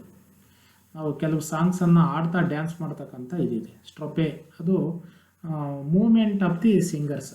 ಸ್ಟ್ರೊಪೆ, ಆಂಟಿ ಸ್ಟ್ರೊಪೆ, ಎಪೋಡ್ ಅನ್ನೋದು ಸ್ಟೇಜ್ ಮೇಲೆ ಡ್ಯಾನ್ಸ್ ಮಾಡ್ತಾ ಆಡಬೇಕಾದ್ರೆ ಡ್ಯಾನ್ಸರ್ಸು ಒಂದು ಸ್ಥಳದಿಂದ ಇನ್ನೊಂದು ಸ್ಥಳಕ್ಕೆ ಮೂವ್ ಆಗೋದನ್ನು ತೋರಿಸ್ತಕ್ಕಂಥ ಸ್ಟೆಪ್ಸನ್ನು ನಾವು ಸ್ಟ್ರೊಪೆ, ಆಂಟಿ ಸ್ಟ್ರೊಪೆ, ಎಪೋಡ್ ಅಂತ ಕರಿತೀವಿ. ಸ್ಟ್ರೊಪೆ ಅಂದರೆ ಹಾಡನ್ನು ಆಡೋದಕ್ಕಿಂತ ಮುಂಚೆ ಒಂದು ಸ್ಥಳದಲ್ಲಿ ಇರ್ತಾರೆ, ಆ ಸ್ಥಳದಿಂದ ಇನ್ನೊಂದು ಸ್ಥಳಕ್ಕೆ ಬರ್ತಾರೆ. ಆಂಟಿ ಸ್ಟ್ರೊಪೆ ಅದಕ್ಕೆ ವಿರುದ್ಧವಾಗಿರ್ತಕ್ಕಂಥದ್ದು. ಸಾಮಾನ್ಯವಾಗಿ ಒಂದು ಈ ಸ್ಟೇಜಿನ ಹಿಂಭಾಗದಲ್ಲಿ ನಿಂತವರು ಆಡ್ತಾ ಮುಂದಕ್ಕೆ ಬರೋದು ಅಥವಾ ಲೆಫ್ಟಿಂದ ರೈಟಿಗೆ ಬರೋದು. ಆಂಟಿ ಸ್ಟ್ರೊಪೆ ಅಂದರೆ ಲೆಫ್ಟಿಂದ ರೈಟಿಗೆ ಬಂದರು, ರೈಟಿಂದ ಮತ್ತೆ ಲೆಫ್ಟಿಗೆ ಹಳೆ ಸ್ಥಳಕ್ಕೆ ಹೋಗೋದು. ಈ ರೀತಿ ಮೂವ್ಮೆಂಟ್ಸನ್ನು ತೋರಿಸುತ್ತೆ. ಎಪೋಡ್ ಅಂದರೆ ನಿಂತಲ್ಲೇ ನಿಂತು ಆಡೋದು. ಹೀಗೆ ಸ್ಟೆಪ್ಸ್ಗಳಿಗೆ ಸಂಬಂಧಪಟ್ಟಿರ್ತಕ್ಕಂಥ ಒಂದಿದು. To autumn expresses true admiration of John Keats towards the season of autumn. ನೋಡಿ, ಈ ಪಯಮನ್ನು ಓದೋದಕ್ಕಿಂತ ಮುಂಚೆ ನಮಗೆ ಭಾಳಷ್ಟು ಕ್ಲಿಯರಾಗಿ we have to understand that to autumn ಪಯಮಲ್ಲಿ ಪಯಟು ಏನು ಮಾಡ್ತಾನೆ ಅಂದರೆ, he expresses true admiration towards the season of autumn. Autumn season ಮೇಲೆ ತನ್ನ ಮೆಚ್ಚುಗೆಯನ್ನು ವ್ಯಕ್ತಪಡಿಸ್ತಾನೆ. It is very very clear. ಅದನ್ನು ಹೇಗೆ ವ್ಯಕ್ತಪಡಿಸ್ತಾನೆ ಅನ್ನೋದನ್ನು let us see when we study the poem. ಪಯಮನ್ನು ಓದೋದಕ್ಕಿಂತ ಮುಂಚೆ let us know that the poet expresses his true admiration towards the season autumn. Autumn season ಮೇಲೆ ತನ್ನ ನಿಜವಾದ ಮೆಚ್ಚುಗೆಯನ್ನು ವ್ಯಕ್ತಪಡಿಸ್ತಾನೆ. It means to say that he appreciates the beauty of autumn season. Autumn ಸೀಸನ್ನಿನ ಬ್ಯೂಟಿಯನ್ನು ಕಿಡ್ಸು ಭಾಳ ಚೆನ್ನಾಗಿ ಈ ಪಯಮಲ್ಲಿ ಮೆಚ್ಕೊಳ್ತಾನೆ. ನೋಡಿ, ಓಡ್ ಟು ನೈಟಿಂಗೇಲ್ ಇದೆ. ನೈಟಿಂಗೇಲನ್ನು ಮೆಚ್ಕೊಂಡು ಬರೆದಿರ್ತಕ್ಕಂಥದ್ದು ಓಡ್ ಟು ನೈಟಿಂಗೇಲ್.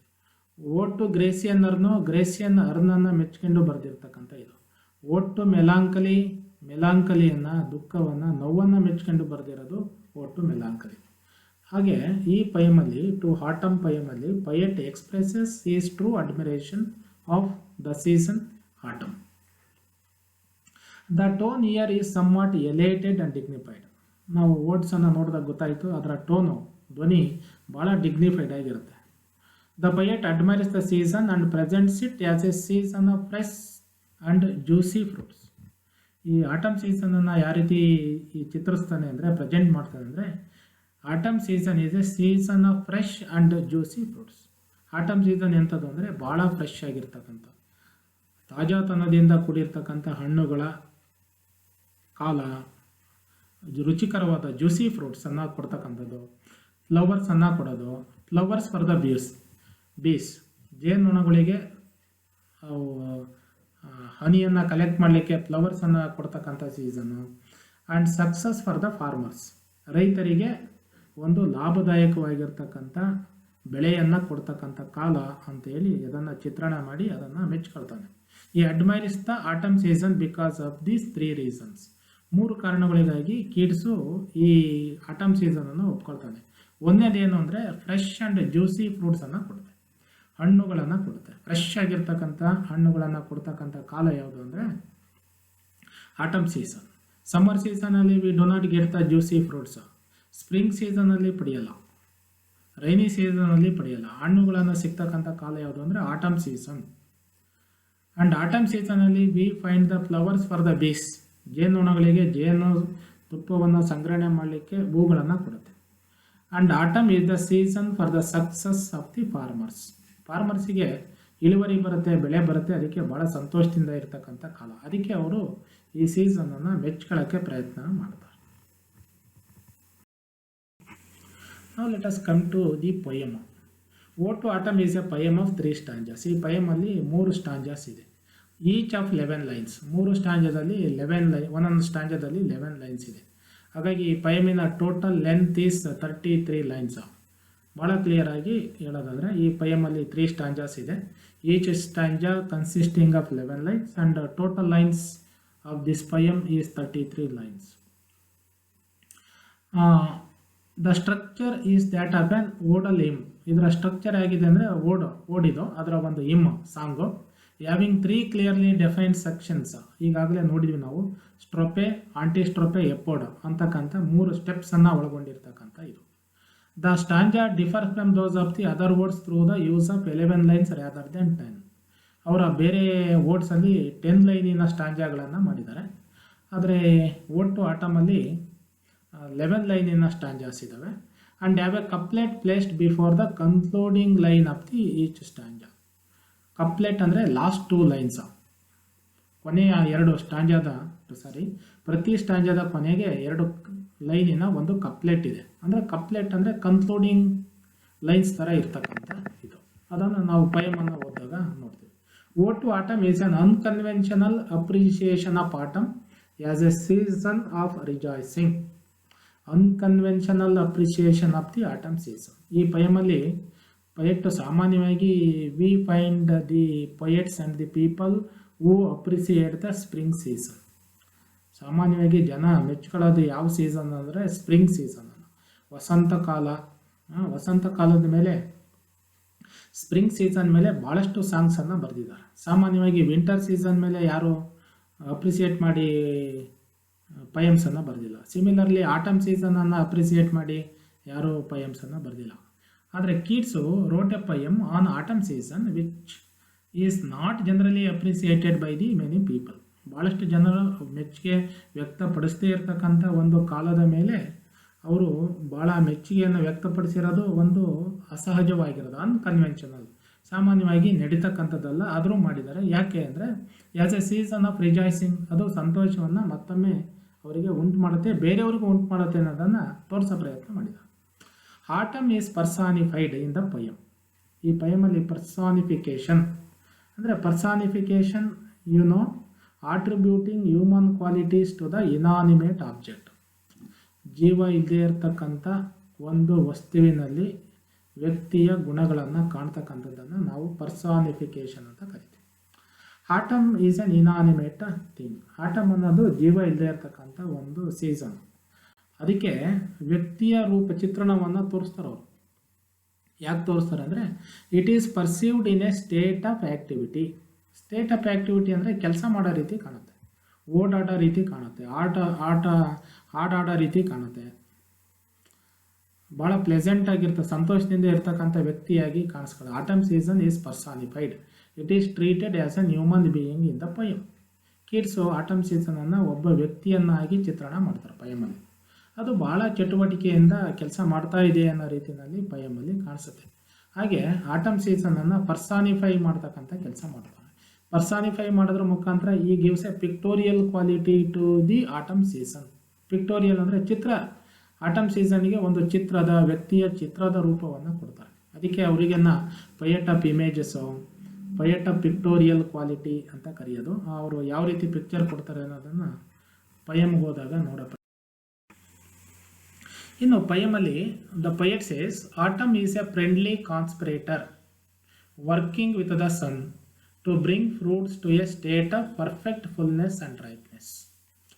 ನೋಡಿ, ಆಟಮ್ ಸೀಸನ್ನು ಏನು ಮಾಡುತ್ತೆ ಅಂದರೆ, ಒಬ್ಬ ಪರ್ಸಾನಿಫೈಡ್ ವ್ಯಕ್ತಿಯಾಗಿ, ಒಬ್ಬ ವ್ಯಕ್ತಿಯ ರೂಪದಲ್ಲಿ is a friendly conspirator, is a friend of the sun, ಸೂರ್ಯನ ಮಿತ್ರ. Autumn season sun is another natural object. ಪ್ರಕೃತಿನಲ್ಲಿರ್ತಕ್ಕಂಥ ಇನ್ನೊಂದು ಆಬ್ಜೆಕ್ಟು ಸನ್, ಅದರ ಮಿತ್ರನಾಗಿ ಕೆಲಸ ಮಾಡುತ್ತೆ.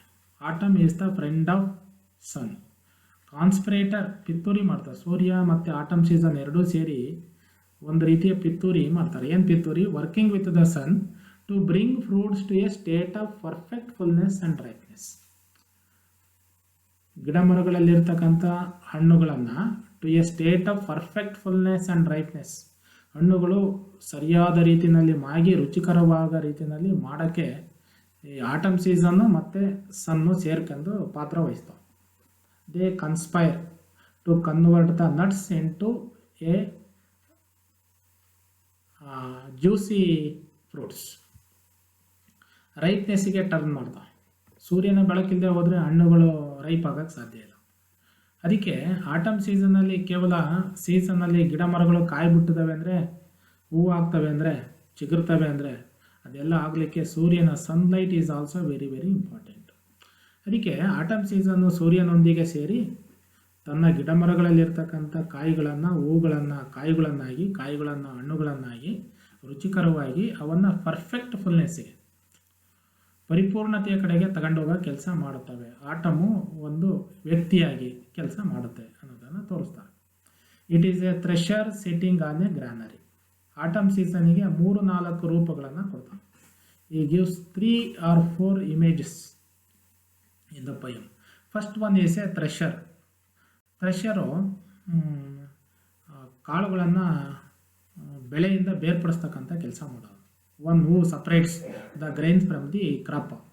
ಬೆಳೆಯಿಂದ, ಈಗ ಫಾರ್ ಎಕ್ಸಾಂಪಲ್ ಮೇಯ್ಸ್ ಇದೆ, ಜೋಳ, ಆ ಜೋಳದ ತೆನೆಯನ್ನು ಜೋಳದ ಸಸ್ಯದಿಂದ ಬೇರ್ಪಡಿಸೋದು thresher.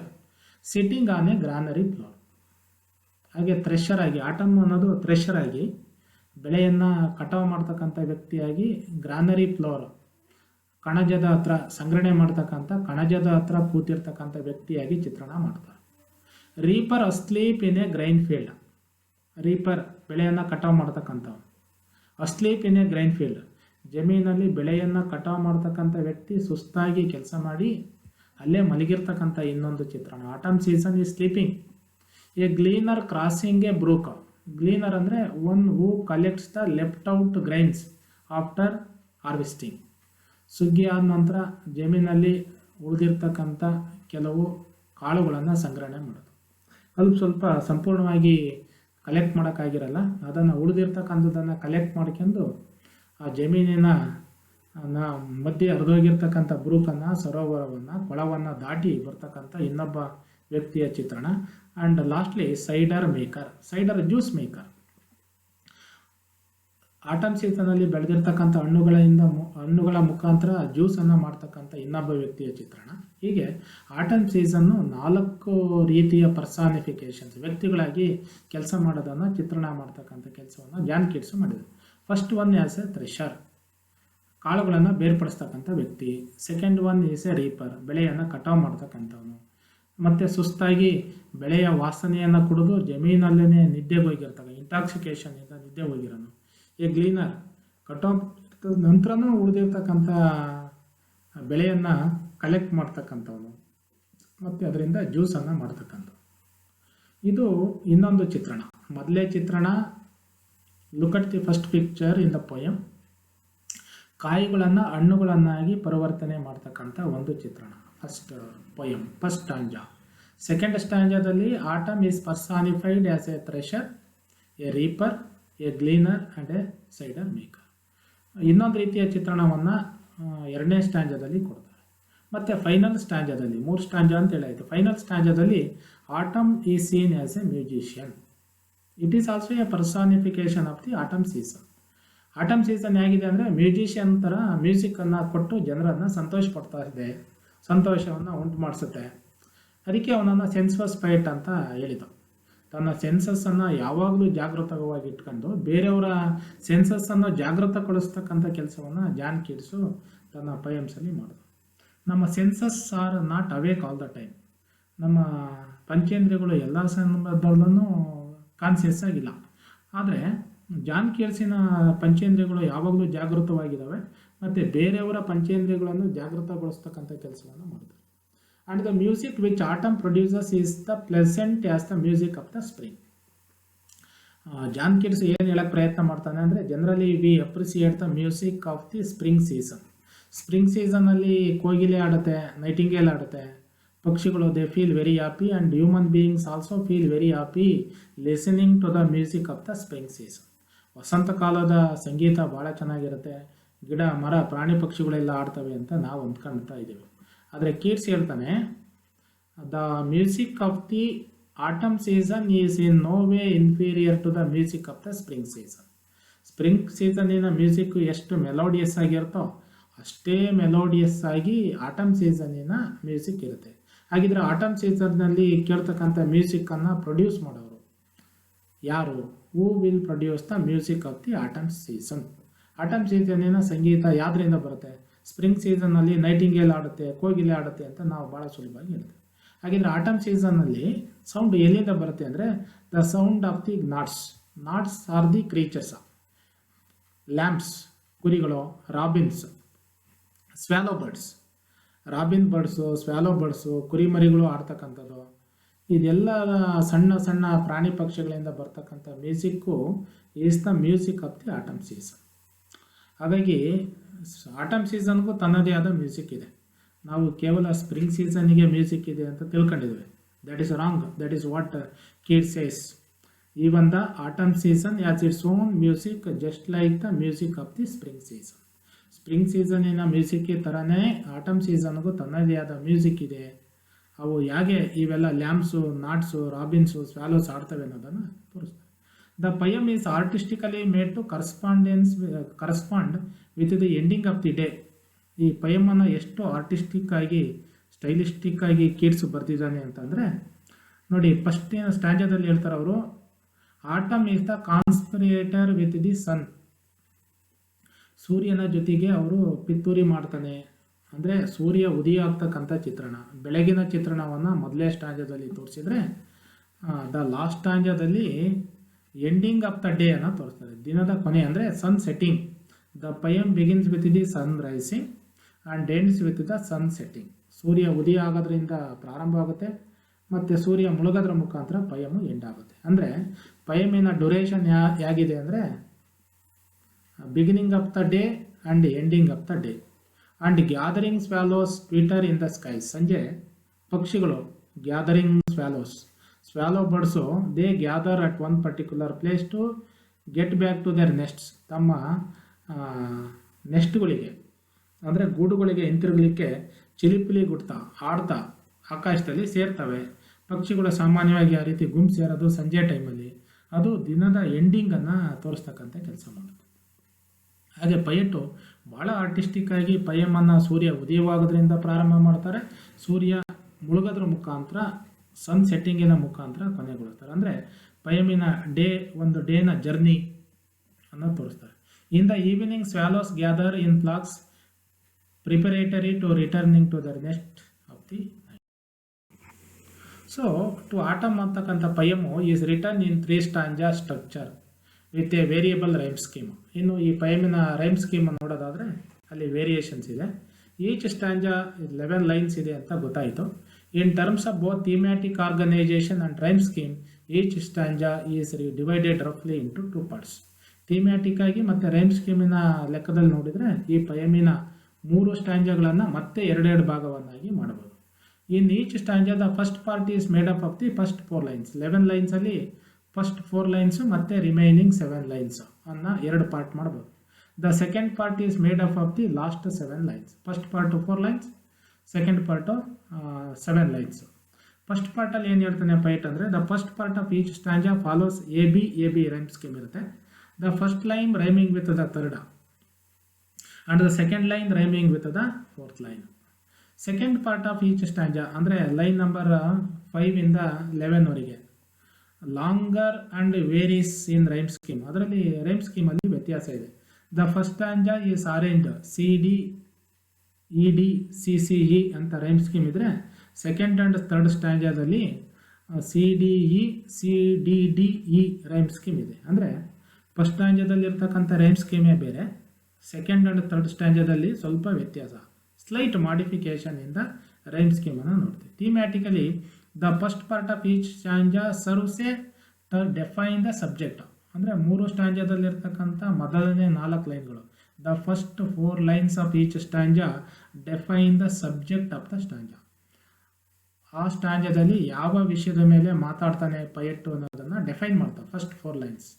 And the second part ಅಂದರೆ ಲೈನ್ ನಂಬರ್ 5 ಇಂದ 11 ವರೆಗೆ offers room for musing, development, speculation on the subject. ಉಳಿದಿರ್ತಕ್ಕಂಥ 5ನೇ ಲೈನಿಂದ 11ನೇ ಲೈನ್ವರೆಗೆ ಮೊದಲನೇ 4 ಲೈನಲ್ಲಿ ಪ್ರಸ್ತಾಪ ಮಾಡಿರ್ತಕ್ಕಂಥ ವಿಷಯದ ಮೇಲೆ ಆಲೋಚನೆ ಮಾಡೋದು, ಮ್ಯೂಸಿಂಗ್, ಅದರ ಡೆವಲಪ್ಮೆಂಟು, ಅದನ್ನು ಡೆವಲಪ್ ಮಾಡೋದು, ಮತ್ತು ಸ್ಪೆಕ್ಯುಲೇಷನ್, ಆಲೋಚನೆ ಮಾಡ್ತಕ್ಕಂಥ ವಿಷಯವನ್ನು ಚರ್ಚೆ ಮಾಡ್ತಾರೆ. However this thematic division is only general. ಆದರೆ ಈ ರೀತಿಯ ಡಿವಿಷನ್ನು ಒಂದು ಕಾಲ್ಪನಿಕವಾಗಿರ್ತದೆ. ಇನ್ನು the progression of each stanza signifies the passing of time. ನಾವು ಪ್ರತಿಯೊಂದು ಸ್ಟ್ಯಾಂಜಾವನ್ನು ಬಿಗಿನಿಂಗಿಂದ ಫಸ್ಟ್ ಲೈನಿಂದ 11th ಲೈನ್ವರೆಗೆ ಬರೋ ತನಕ ನೋಡಿದರೆ ಅಲ್ಲಿ ಏನು ಕಾಣಿಸುತ್ತೆ ಅಂದರೆ ಪಾಸಿಂಗ್ ಆಫ್ ಟೈಮ್. ನೋಡಿ, ನಾವು ಜನರಲ್ಲಾಗಿ ಪಯಮನ್ನು ನೋಡಿದರೆ ಸನ್ ರೈಸಿಂಗಿಂದ ಸ್ಟಾರ್ಟ್ ಆಗಿ ಸನ್ ಸೆಟ್ಟಿಂಗಿಗೆ ಎಂಡ್ ಆಗುತ್ತೆ ಅಂತ ನೋಡಿದ್ವಿ. ಸಿಮಿಲರ್ಲಿ ಈಚ್ ಸ್ಟ್ಯಾಂಜಾದಲ್ಲಿ we find the passing of time. ಸಮಯ ಮುಂದಕ್ಕೆ ಹೋಗ್ತಾ ಇದೆ ಅಂತ ಗೊತ್ತಾಗ್ತಾ ಹೋಗುತ್ತೆ. ಅದು ಹೇಗೆ ಅನ್ನೋದನ್ನು ಪಯಮನ್ನು ಓದ್ತಾ ಹೋದಾಗ ಗೊತ್ತಾಗುತ್ತೆ. It describes the passing of the season, passing of the time, passing of the season. One season follows another. Spring season, summer season, fall ಅಥವಾ rainy season, autumn season followed by the winter season. Passing of the seasons. Season ಒಂದಾದ್ರ ನಂತರ ಒಂದು ಬರುತ್ತೆ. From its inception in the first stanza to the its decline in the third stanza. First ಸ್ಟ್ಯಾಂಜಾದಲ್ಲಿ ಒಂದು ಸೀಸನ್ನಿನ ಪ್ರಾರಂಭವನ್ನು ಹೇಳಿದರೆ, ಕೊನೆಯ ಸ್ಟ್ಯಾಂಜಾ ಅಥವಾ 3ನೇ ಸ್ಟ್ಯಾಂಜಿನ ಎಂಡಿಗೆ ಬರೋತ್ತಿಗೆ ಆಟಮ್ ಸೀಸನ್ನಿನ ಪ್ರಾರಂಭದಿಂದ ಪಯಂ ಬಿಗಿನ್ ಆದರೆ ಆಟಮ್ ಸೀಸನ್ನಿನ ಎಂಡಿಂಗನ್ನು ತಲುಪುತ್ತೆ by the last line of the third stanza. ಪ್ರಾರಂಭದಲ್ಲಿ the poem begins with the inception of the season autumn, ends with the closing of the autumn season. Line poem ಕೊನೆಯಾಗೋದ್ರೊಳಗೆ autumn season ಕೊನೆಗೆ ಬಂತು ಅನ್ನೋದು, ಅಲ್ಲೂ passing of the season, passing of the ಟೈಮನ್ನು ತೋರಿಸ್ತೀವಿ. ಹಾಗಾಗಿ ಈ ಪಯಮಿನ ಮುಖ್ಯವಾದ ಥೀಮ್ ಏನು ಅಂತ ಕೇಳಿದರೆ passing of the time, passing of the season. And the progression of an autumnal day from dawn in the first stanza to the dusk in the last. ಅಂದರೆ ಸೂರ್ಯ ಉದಯ ಆಗಿದ್ದರಿಂದ ಮುಳುಗೋದ್ರವರೆಗಿನ ಇದು ಅನ್ನೋದನ್ನು ತೋರಿಸುತ್ತೆ. The progression of the season from late summer to early winter parallels satisfying with the progression of the single day from dawn to dusk. ಹಾಗಾಗಿ ಪಯಮಲ್ಲಿ ಲೇಟ್ ಸಮ್ಮರ್ ಅಂದರೆ ವಸಂತ, ಸಮ್ಮರ್ ಸೀಸನ್ನಿನ ನಂತರ ಬರೋದು. ನೋಡಿ, ಫಸ್ಟ್ ಬರೋದು ಯಾವುದು ಅಂದರೆ ಸ್ಪ್ರಿಂಗ್ ಸೀಸನ್ನು, ಅದಾದಮೇಲೆ ಸಮ್ಮರ್ ಸೀಸನ್ನು, ಸಮ್ಮರ್ ಸೀಸನ್ನಲ್ಲಿ ರೈನಿ ಸೀಸನ್ ಇರುತ್ತೆ, ರೈನಿ ಸೀಸನ್ ಆದಮೇಲೆ ಆಟಮ್ ಸೀಸನ್ನು, ಆಟಮ್ ಸೀಸನ್ ಆದಮೇಲೆ ಕೊನೆಯದಾಗಿ ಬರೋದು winter season. So later summer season, autumn season ಪ್ರಾರಂಭ ಆಗೋದು ಎಲ್ಲಿಂದ ಅಂದರೆ ಸಮ್ಮರ್ ಸೀಸನ್ನಿನ ಕೊನೆಯ ಭಾಗದಲ್ಲಿ, ಎಂಡ್ ಆಗೋದು ವಿಂಟರ್ ಸೀಸನ್ನಿನ ಪ್ರಾರಂಭದಲ್ಲಿ. ಇದು ಮುಗಿತಾ ಇರುತ್ತೆ, ವಿಂಟರ್ ಸೀಸನ್ನು ಪ್ರಾರಂಭ ಆಗುತ್ತೆ. ಇದು parallel satisfying with the progression of a single day from dawn to dusk. Dawn ಇಂದ ಅಂದರೆ ಅರ್ಲಿ ಮಾರ್ನಿಂಗಿಂದ ಡಸ್ಕಿನವರೆಗೆ ಹೇಗೆ ದಿನ ಪ್ರಗತಿ ಆಗುತ್ತೋ ಹಾಗೆ ಈ ಪಯಮ್ ಪ್ರಾರಂಭವಾಗದೆ ಆಟಮ್ ಸೀಸನ್, ಸಮ್ಮರ್ ಸೀಸನ್ನಿನ ಕೊನೆಯ ಭಾಗದಿಂದ ವಿಂಟರ್ ಸೀಸನ್ನಿನ ಪ್ರಾರಂಭದವರೆಗೆ ಜರ್ನಿ ಆಫ್ ಆಟಮ್ ಸೀಸನ್ನಿನ ಅವಧಿ ಇದೆ. However autumn and summer are related to the spring season. Autumn season,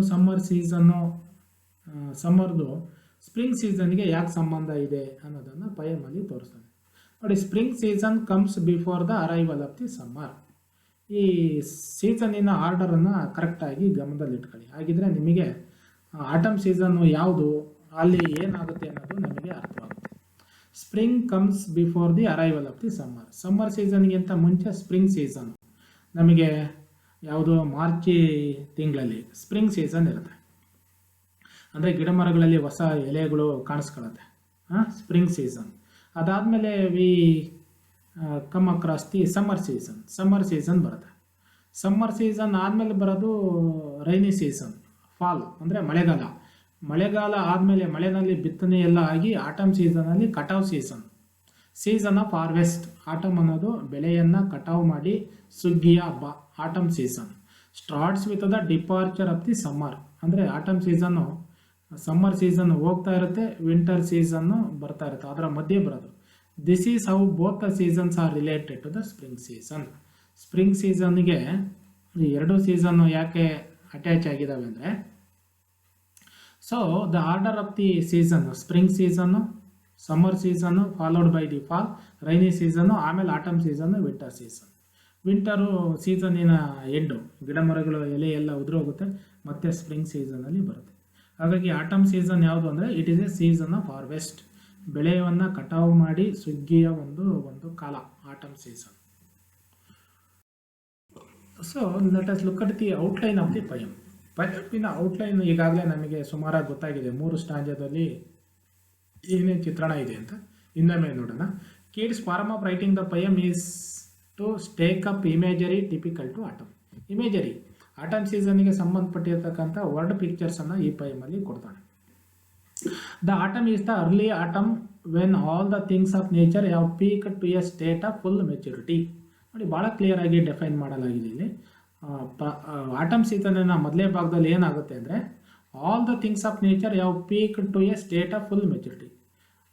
ಪ್ರಕೃತಿಯ ಎಲ್ಲ ಗಿಡ ಮರ ಹಣ್ಣು ಕಾಯಿಗಳೆಲ್ಲ ಮೆಚುರಿಟಿ ಅಂದರೆ ಪರಿಪೂರ್ಣತೆಯನ್ನು ತಲುಪ್ತಕ್ಕಂಥ ಹಂತವನ್ನು ತಲುಪಿರ್ತವೆ. So autumn is personified and it is interpreted in a state of activity.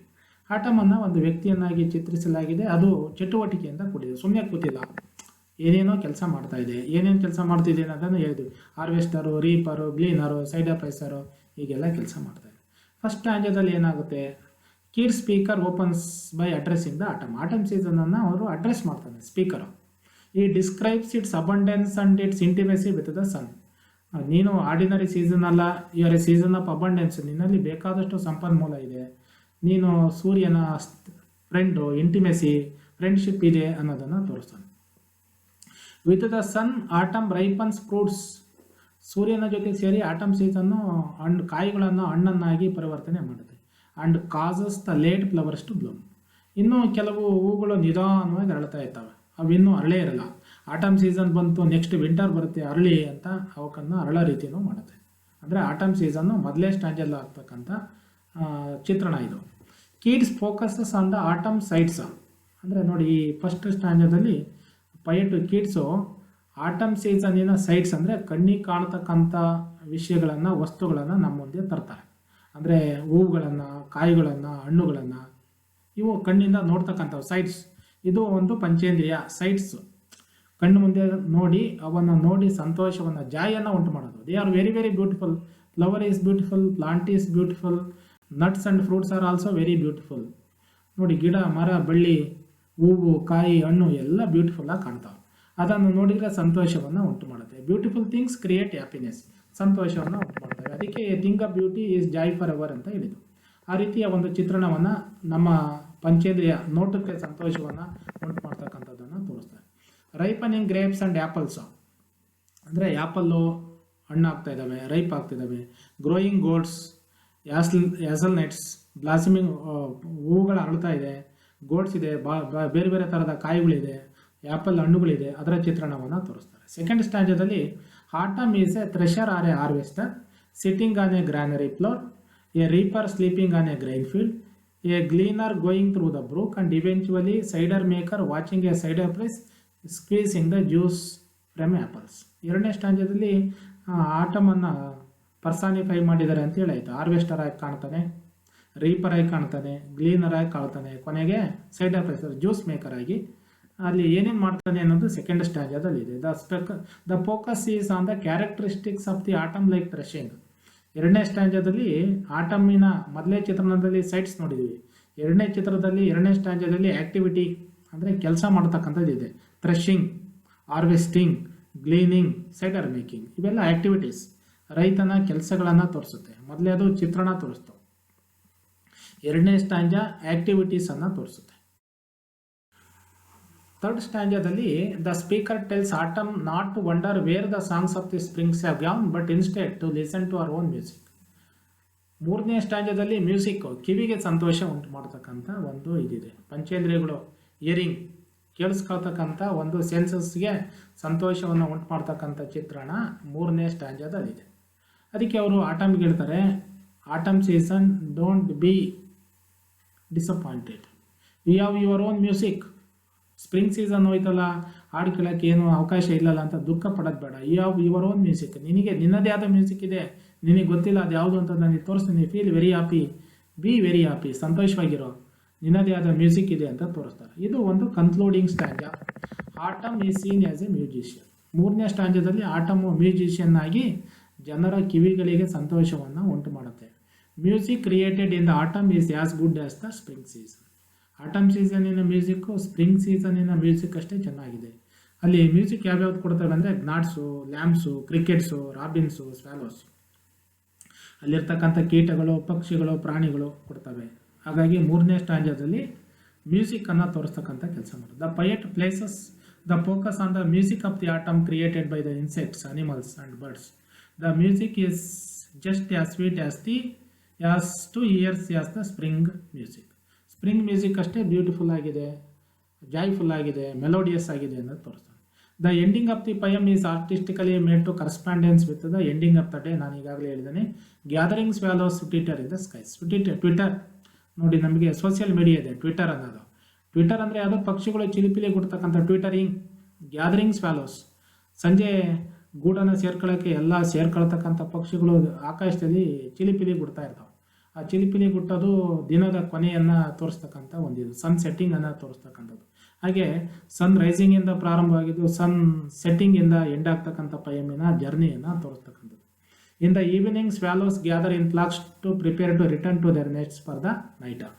So at twilight the small gnats, ಸಣ್ಣ ಸಣ್ಣ gnats hum among the river swallows, ಅವು ಹಮ್ಮಿಂಗ್ ಮಾಡ್ತಾ ಇರ್ತವೆ, ಹಾಡ್ತಾ ಇರ್ತವೆ. ಬಿಲ್ಲೋ ಟ್ರೀಸ್ ಇರ್ತವೆ, ಆ ಗಿಡ ಮರಗಳು ಗಾಳಿನಲ್ಲಿ ಆ ಕಡೆ ಈ ಕಡೆ ಅಲ್ಲಾಡ್ತಾ ಶಬ್ದ ಮಾಡ್ತಿರ್ತವೆ, ಅದು ಒಂದು music. Lifted and dropped by the wind and full grown lambs bleat from the hills. ಕುರಿಮರಿಗಳು ಬೆಟ್ಟದಿಂದ ಇಳಿತಾ ಶಬ್ದ ಮಾಡ್ತವೆ. Crickets sing, robin whistle from the garden. Robin birds ಗಾರ್ಡನಲ್ಲಿ ವಿಸಲ್ ಮಾಡ್ತವೆ. ಸ್ವ್ಯಾಲೋ ಬರ್ಡ್ಸು ಸಂಜೆ ಹೋಗ್ಲಿಕ್ಕೆ ಶಬ್ದ ಮಾಡ್ತಿರ್ತವೆ ಆಕಾಶದಲ್ಲಿ. ಸಿಂಗ್ ಫ್ರಮ್ ದ ಸ್ಕೈಸ್, ಇದೆಲ್ಲ ಆಟಮ್ ಸೀಸನಿನ. So the signals the process of the death and decay. ಈ ಆಟಮ್ ಸೀಸನಿನ ಬಿಗಿನಿಂಗಿಂದ ಕೊನೆವರೆಗೆ ನೋಡಿದರೆ ಇದು ಏನು ಸಿಗ್ನಲ್ ಮಾಡುತ್ತೆ ಅಂದರೆ process of death and DK.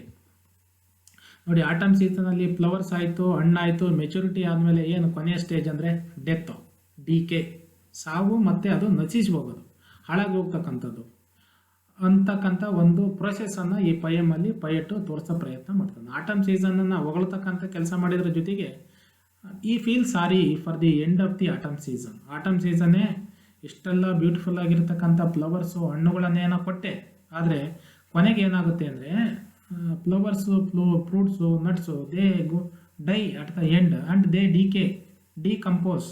ಅವೆಲ್ಲ ಬಿದ್ದು ಹೋಗ್ತವೆ, ಹಾಳಾಗಿ ಹೋಗ್ತವೆ, ನಶಿಸಿ ಹೋಗ್ತವೆ. ನಿನ್ನ ಸೀಸನ್ನು ಕೊನೆಗೊಂಡು ಬಿಡುತ್ತೆ. You are followed by the winter season. Winter season ಬಂದು ನಿನ್ನ ಎಲ್ಲ ಬ್ಯೂಟಿಫುಲ್ ಆಗಿರ್ತಕ್ಕಂಥ ಥಿಂಗ್ಸನ್ನು ಹಾಳು ಮಾಡುತ್ತೆ. ಅದರ ಅರ್ಥ ಏನು ಅಂದರೆ ಪೈಟ್ ಏನು ಹೇಳಕ್ಕೆ ಕೊಟ್ಟಿದ್ದಾನೆ, harvest is bounty. Atom ಸೀಸನ್ನಿನ harvest ಭಾಳ ಅದ್ಭುತವಾಗಿತ್ತು, ಆದರೆ ಈ ಅಬಂಡೆನ್ಸ್ ಏನು ಮಾಡುತ್ತೆ ಅಂದರೆ ಕೊನೆಗೆ ಇಮಿನೆಂಟ್ ಡಿಕೆ, ಮುಂದೆ ಅದರ ನಂತರ ಏನಾಗುತ್ತೆ ಅಂದರೆ ಅವನತಿ ಹೊಂದೋದು, ನಶಿಸ್ತಕ್ಕಂಥದ್ದು ಕಾಣುತ್ತಲ್ಲ ಅಂತ ಒಂದು ರೀತಿಯ ದುಃಖನೂ ಈ ಪೈಮಲ್ಲಿ ತೋರಿಸ. Festive colours and beauty, atom ಒಂದು ಫೆಸ್ಟಿವ್ ಹಬ್ಬದ ರೀತಿಯಲ್ಲಿರ್ತಕ್ಕಂಥ ಬಣ್ಣ ಸೌಂದರ್ಯವನ್ನು ತೋರಿಸುತ್ತೆ. ಆದರೆ ಕೊನೆಗೆ ಉಳ್ಳೋದು ವಿಂಟರ್ ಸೀಸನ್ ಬರ್ತಾ ಇದೆ ಅಂದರೆ ಡೆತ್ತು, ಡಿಕೆ ಅನ್ನು ತೋರಿಸುತ್ತೆ.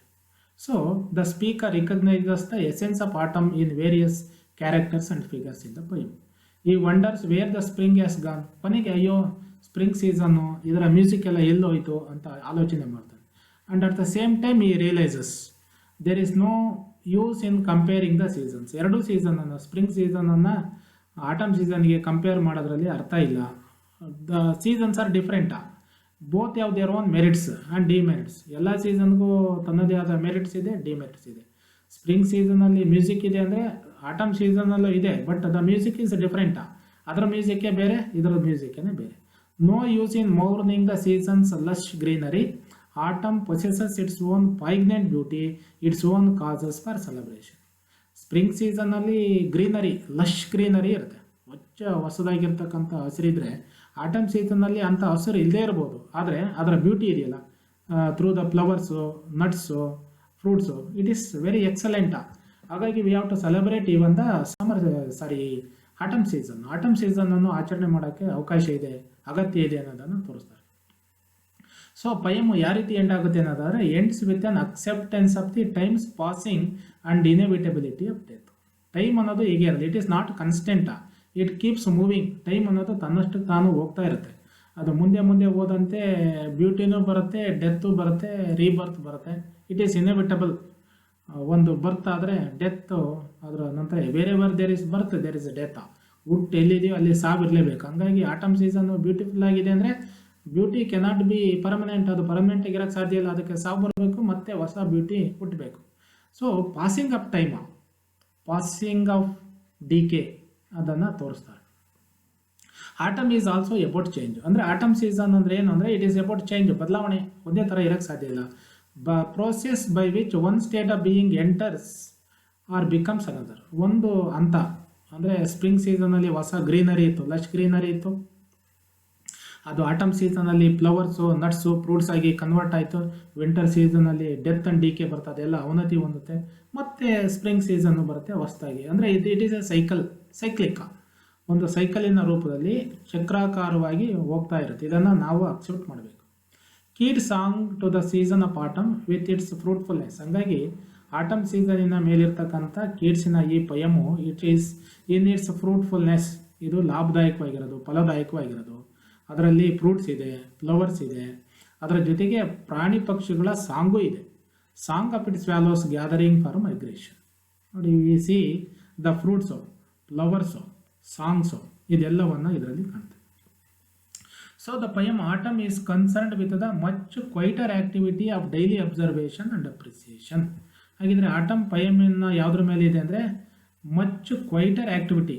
ರೈತನ ರೂಪದಲ್ಲಿ ಆಟಮ್ ಸೀಸನ್ನು ಕೆಲಸ ಮಾಡುತ್ತೆ. ರೀಪರ್ ಆಗಿ, ಹಾರ್ವೆಸ್ಟರ್ ಆಗಿ, ಸೈಡರ್ ಪ್ರೆಸರ್ ಆಗಿ, ಗ್ಲೀನರ್ ಆಗಿ, ಯಾವುದೇ ಮಾತುಕತೆಯಲ್ಲೇ ತನ್ನಷ್ಟಕ್ಕೆ ತಾನೇ ಕ್ವೈಟರ್ ಆ್ಯಕ್ಟಿವಿಟಿ ಆಫ್ ಡೈಲಿ ಅಬ್ಸರ್ವೇಷನ್. ಪಯಟು ಭಾಳ ಕ್ಲೀನಾಗಿ ಆಟಮ್ ಸೀಸನ್ನಿನ ಕೆಲಸವನ್ನು ಅಬ್ಸರ್ವ್ ಮಾಡಿ ಇಲ್ಲಿ ರೆಕಾರ್ಡ್ ಮಾಡೋ ಕೆಲಸ ಮಾಡಿದ. Homage to a particular goddess the season of autumn. ಈ ಆಟಮ್ ಸೀಸನ್ನು ಬರುತ್ತೆ ಮತ್ತು ಹೋಗುತ್ತೆ ಅಂತ ನಾನು ಇದುವರೆಗೂ ಹೇಳಿದ್ದು. ಇದನ್ನು ಒಂದು ಗಾಡೆಸ್, ದೇವತೆಯ ರೂಪದಲ್ಲಿ ಆರಾಧನೆ ಮಾಡ್ತಾನೆ. ಬಂತು ಹೋಯ್ತು, homage. It seems Keats speaker paying homage to a particular goddess. ಅದು ಯಾವುದು ಅಂದರೆ a season of autumn. Autumn in Keats word is a time of warmth and plenty. Autumn season ಯಾವುದು ಕೀಡ್ಸಿನ ರೂಪದಲ್ಲಿ ಅಂದರೆ time of warmth and plenty. Plenty, abundance, ಭಾಳ ಅದ್ಭುತವಾಗಿರ್ತಕ್ಕಂಥ ಹೂವು ಹಣ್ಣುಗಳನ್ನು ಕೊಟ್ಟಿರ್ತಕ್ಕಂಥ ಒಂದು ಕಾಲ.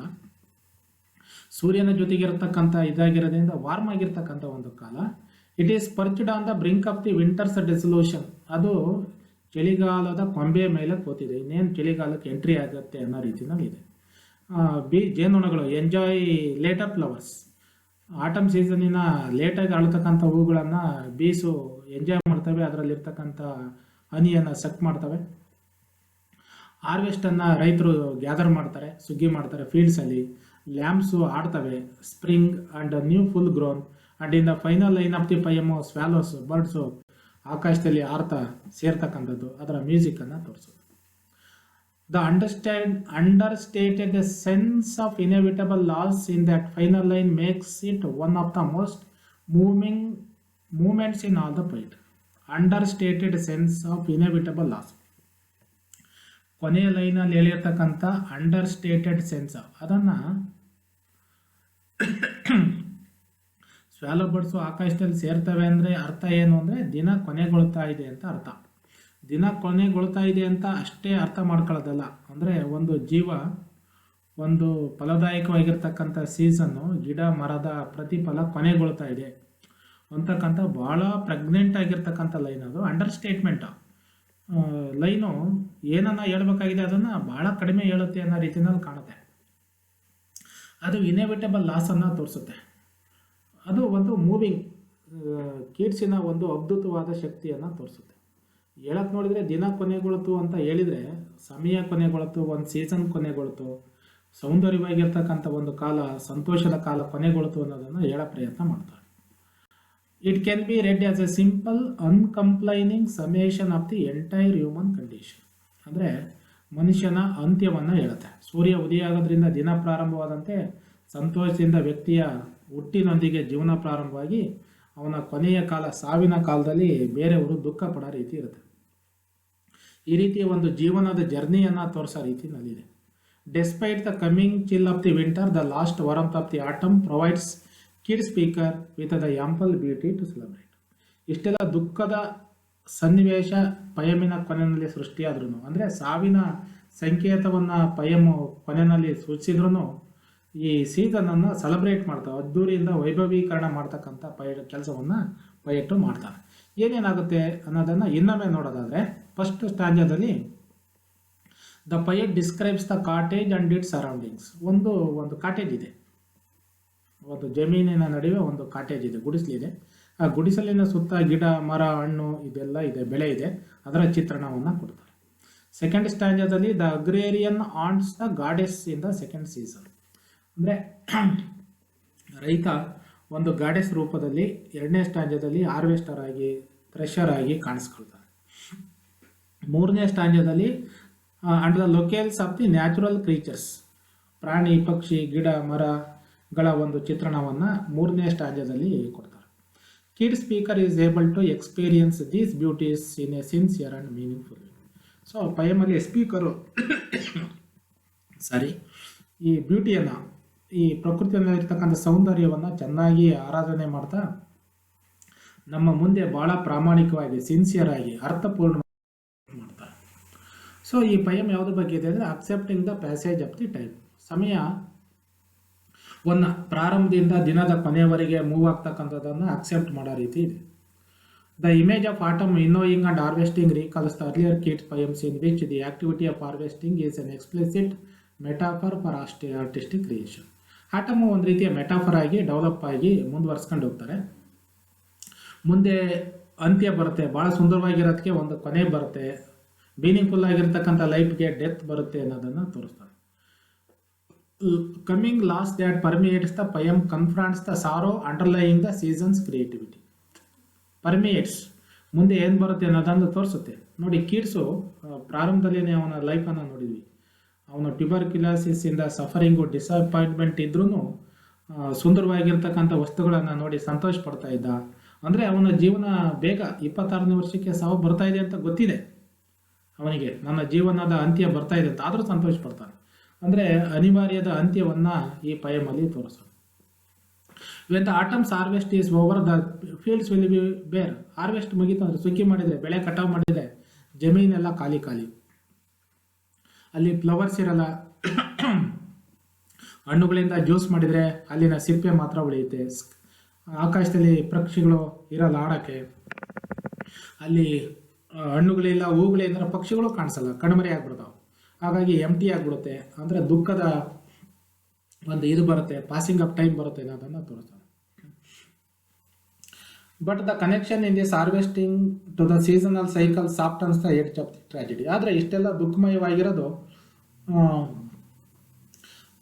ವಿಂಟರ್ ಸೀಸನ್ ಬಂದರೆ ಸ್ಪ್ರಿಂಗ್ ಸೀಸನ್ ಬಂದೇ ಬರುತ್ತೆ, ಮತ್ತೆ ಹೊಸ ಕಾಲ ಬರುತ್ತೆ ಅಂತ ಮತ್ತೆ ಸಂತೋಷವನ್ನು, ದುಃಖದಲ್ಲಿ ಸಂತೋಷವನ್ನು ಉಂಟು ಮಾಡುತ್ತೆ. In time spring will come again, the fields will grow again. ಮತ್ತೆ ವಸಂತ ಕಾಲ ಬರುತ್ತೆ, ಗಿಡ ಮರ ಬಳ್ಳಿ ಬೆಳಿತವೆ, ಹಣ್ಣು ಬಿಡ್ತವೆ, ಪಕ್ಷಿಗಳು ಆಡ್ತವೆ, ಮತ್ತೆ ಆಟಮ್ ಸೀಸನ್ ಬರುತ್ತೆ ಅಂತ ಸಂತೋಷವನ್ನು ಉಂಟು. So the poet are the speaker mortality, acceptance of mortality. Mortality ಅಂದರೆ ಸಾವು ಸಹಜವಾಗಿ ಬಂದೇ ಬರುತ್ತೆ, ಈ ಡೆಸ್ಟ್ರಕ್ಷನ್ ಇದ್ದೇ ಇರುತ್ತೆ. ಈ ಡೆಸ್ಟ್ರಕ್ಷನ್ಗಿಂತ ಮುಂಚೆ ಇದ್ದಂಥ ಬ್ಯೂಟಿಯನ್ನು ನಾವೆಲ್ಲರೂ ಅಪ್ರಿಸಿಯೇಟ್ ಮಾಡಬೇಕು, ಅದೇ ವಿಸ್ಡಮು. ಈ ಸತ್ಯವನ್ನು ನಾವೆಲ್ಲ ಅರಿಬೇಕು, ಈ ಪಯಮಲ್ಲಿ ತೋರಿಸ್ತಕ್ಕಂಥ ಕೆಲಸ ಮಾಡ್ತಾನೆ. ಈ ಇದರಲ್ಲಿ ನೋಡಿದಂತೆ ಫ್ಲೀಟಿಂಗ್ ಕ್ವಾಲಿಟಿ ಆಫ್ ನೇಚರ್, ಪ್ರಕೃತಿನೂ ಅಷ್ಟೇ ಗಿಡ ಮರಗಳ ರೂಪದಲ್ಲಿ ಫಸ್ಟಿಗೆ ಅಭಿವೃದ್ಧಿವಂತ ಜೀವ ಪಡಿತವೆ, ಅಭಿವೃದ್ಧಿ ಆಗ್ತವೆ, ಮತ್ತು ಸಾವಿನಡೆಗೆ ಪ್ರಯಾಣವನ್ನು ಮಾಡ್ತವೆ. ಫ್ಲೀಟಿಂಗ್ ಮೀನ್ಸ್ ಲಾಸ್ಟಿಂಗ್, ಯಾವುದು ಶಾಶ್ವತವಲ್ಲ, ಅದು ಅರಿತಾ ಇದೆ ಅನ್ನೋದನ್ನು ತೋರಿಸ್ತವೆ. ಮತ್ತು ಬದಲಾವಣೆ, ನೇಚರಲ್ಲಿ ಮತ್ತು ಬ್ಯೂಟಿಫುಲ್ ಥಿಂಗ್ಸಲ್ಲಿ ಬದಲಾವಣೆಗಳು ಆಗ್ತವೆ. Nothing is static, change is a very very important thing. ಬದಲಾವಣೆ ಅನ್ನೋದು, ಸಂತೋಷವಾಗಿರೋನಿಗೆ ದುಃಖ ಬರುತ್ತೆ, ದುಃಖ ಇರೋನಿಗೆ ಸಂತೋಷ ಬರುತ್ತೆ. ನಾವು ಯಾವುದನ್ನು ಶಾಶ್ವತವಾಗಿ ನಿರೀಕ್ಷೆ ಮಾಡೋಕ್ಕೆ ಸಾಧ್ಯ ಇಲ್ಲ ಅನ್ನೋದನ್ನು ತೋರಿಸ್ತವೆ. The poet says the time passes by, but this change usually possesses something new better than what we came before. ಮುಂದೆ ಬರೋದು ಹಿಂದೆ ಬಂದಿದ್ದಕ್ಕಿಂತ ಚೆನ್ನಾಗಿರುತ್ತೆ ಅಂತಕ್ಕಂಥ ಒಂದು ಲಕ್ಷಣವನ್ನು, ಆಶಾ ಭಾವನೆಯನ್ನು, ಆಪ್ಟಿಮಿಸಮನ್ನು ತೋರಿಸುತ್ತೆ. ಅದಕ್ಕಾಗಿ ಈ ಪಯಮು ಭಾಳಷ್ಟು ಇಂಪಾರ್ಟೆಂಟು. ಕಿಡ್ಸ್ಗೆ ತನ್ನ ಜೀವ ಹೋಗ್ತಾ ಇದೆ, ಕಾಯಿಲೆ ಇದೆ ಅಂತ ಗೊತ್ತಿದೆ, ಆದರೆ ಮುಂದಿನ ಜೀವನ ಚೆನ್ನಾಗಿರುತ್ತೆ, ಮುಂದಿನ ದಿವಸಗಳು ಚೆನ್ನಾಗಿರುತ್ತೆ ಅನ್ನತಕ್ಕಂಥ ಆಶಾಭಾವನೆ ಇದೆಯಲ್ಲ, optimism is very very important, ಅದನ್ನು ತೋರಿಸೋಣ.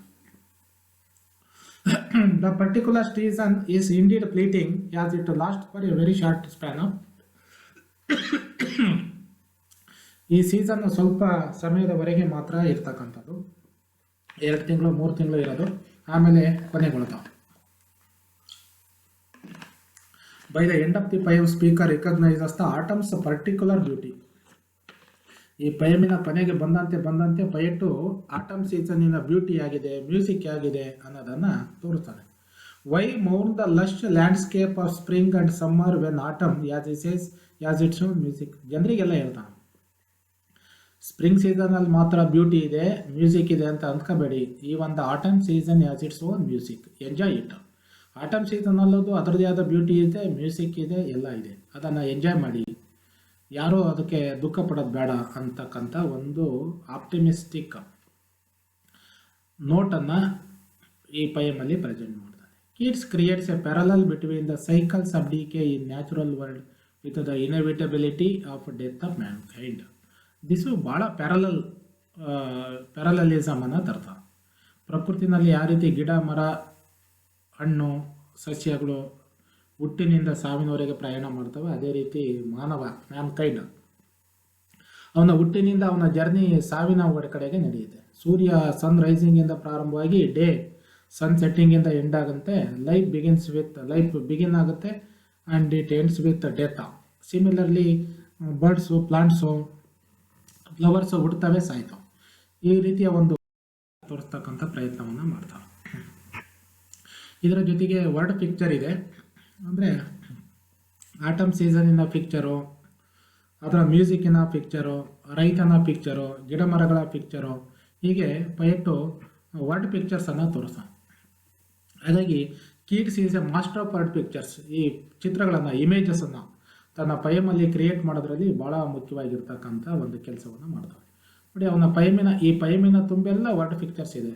ಶಬ್ದಗಳ ಮುಖಾಂತರನೇ ನಮ್ಮ ಕಣ್ಣು ಮುಂದೆ ಗಿಡ ಮರ ಪ್ರಾಣಿ ಪಕ್ಷಿ ಹೂವು ಹಣ್ಣು ಸಂಗೀತ ಇವೆಲ್ಲರ ಚಿತ್ರಣವನ್ನು ತರ್ತಕ್ಕಂಥ ಕೆಲಸ ಮಾಡ್ತಾನೆ. ಅದನ್ನು ನಾವು ನೆಕ್ಸ್ಟ್ ಡಿಸ್ಕಸ್. ಅದೇ ರೀತಿ ಆಟಮ್ ಸೀಸನನ್ನು ಪರ್ಸಾನಿಫೈ ಮಾಡಿದ್ದಾನೆ ಅಂತ ನಾವು ಹೇಳಾಯಿತು. ಪೊಯೆಟ್ಟು ಆಟಮ್ ಸೀಸನ್ನಿನ ರೈತನನ್ನಾಗಿ, ಫ್ಲವರ್ಸು ಇದನ್ನೆಲ್ಲ ಯಾಕೆ ಸೃಷ್ಟಿ ಮಾಡ್ತಾನೆ, ಹಾರ್ವೆಸ್ಟ್ ಮಾಡ್ತಾನೆ, ಅದೊಂದು ಗಾಡೆಸ್ಸು, ಬ್ಲಾಸಮ್ ಫ್ರೆಂಡು, ಈಗೆಲ್ಲ ಅದನ್ನು ಮಾಡೋ ಕೆಲಸ ಮಾಡಿದ್ದಾರೆ. This is all about the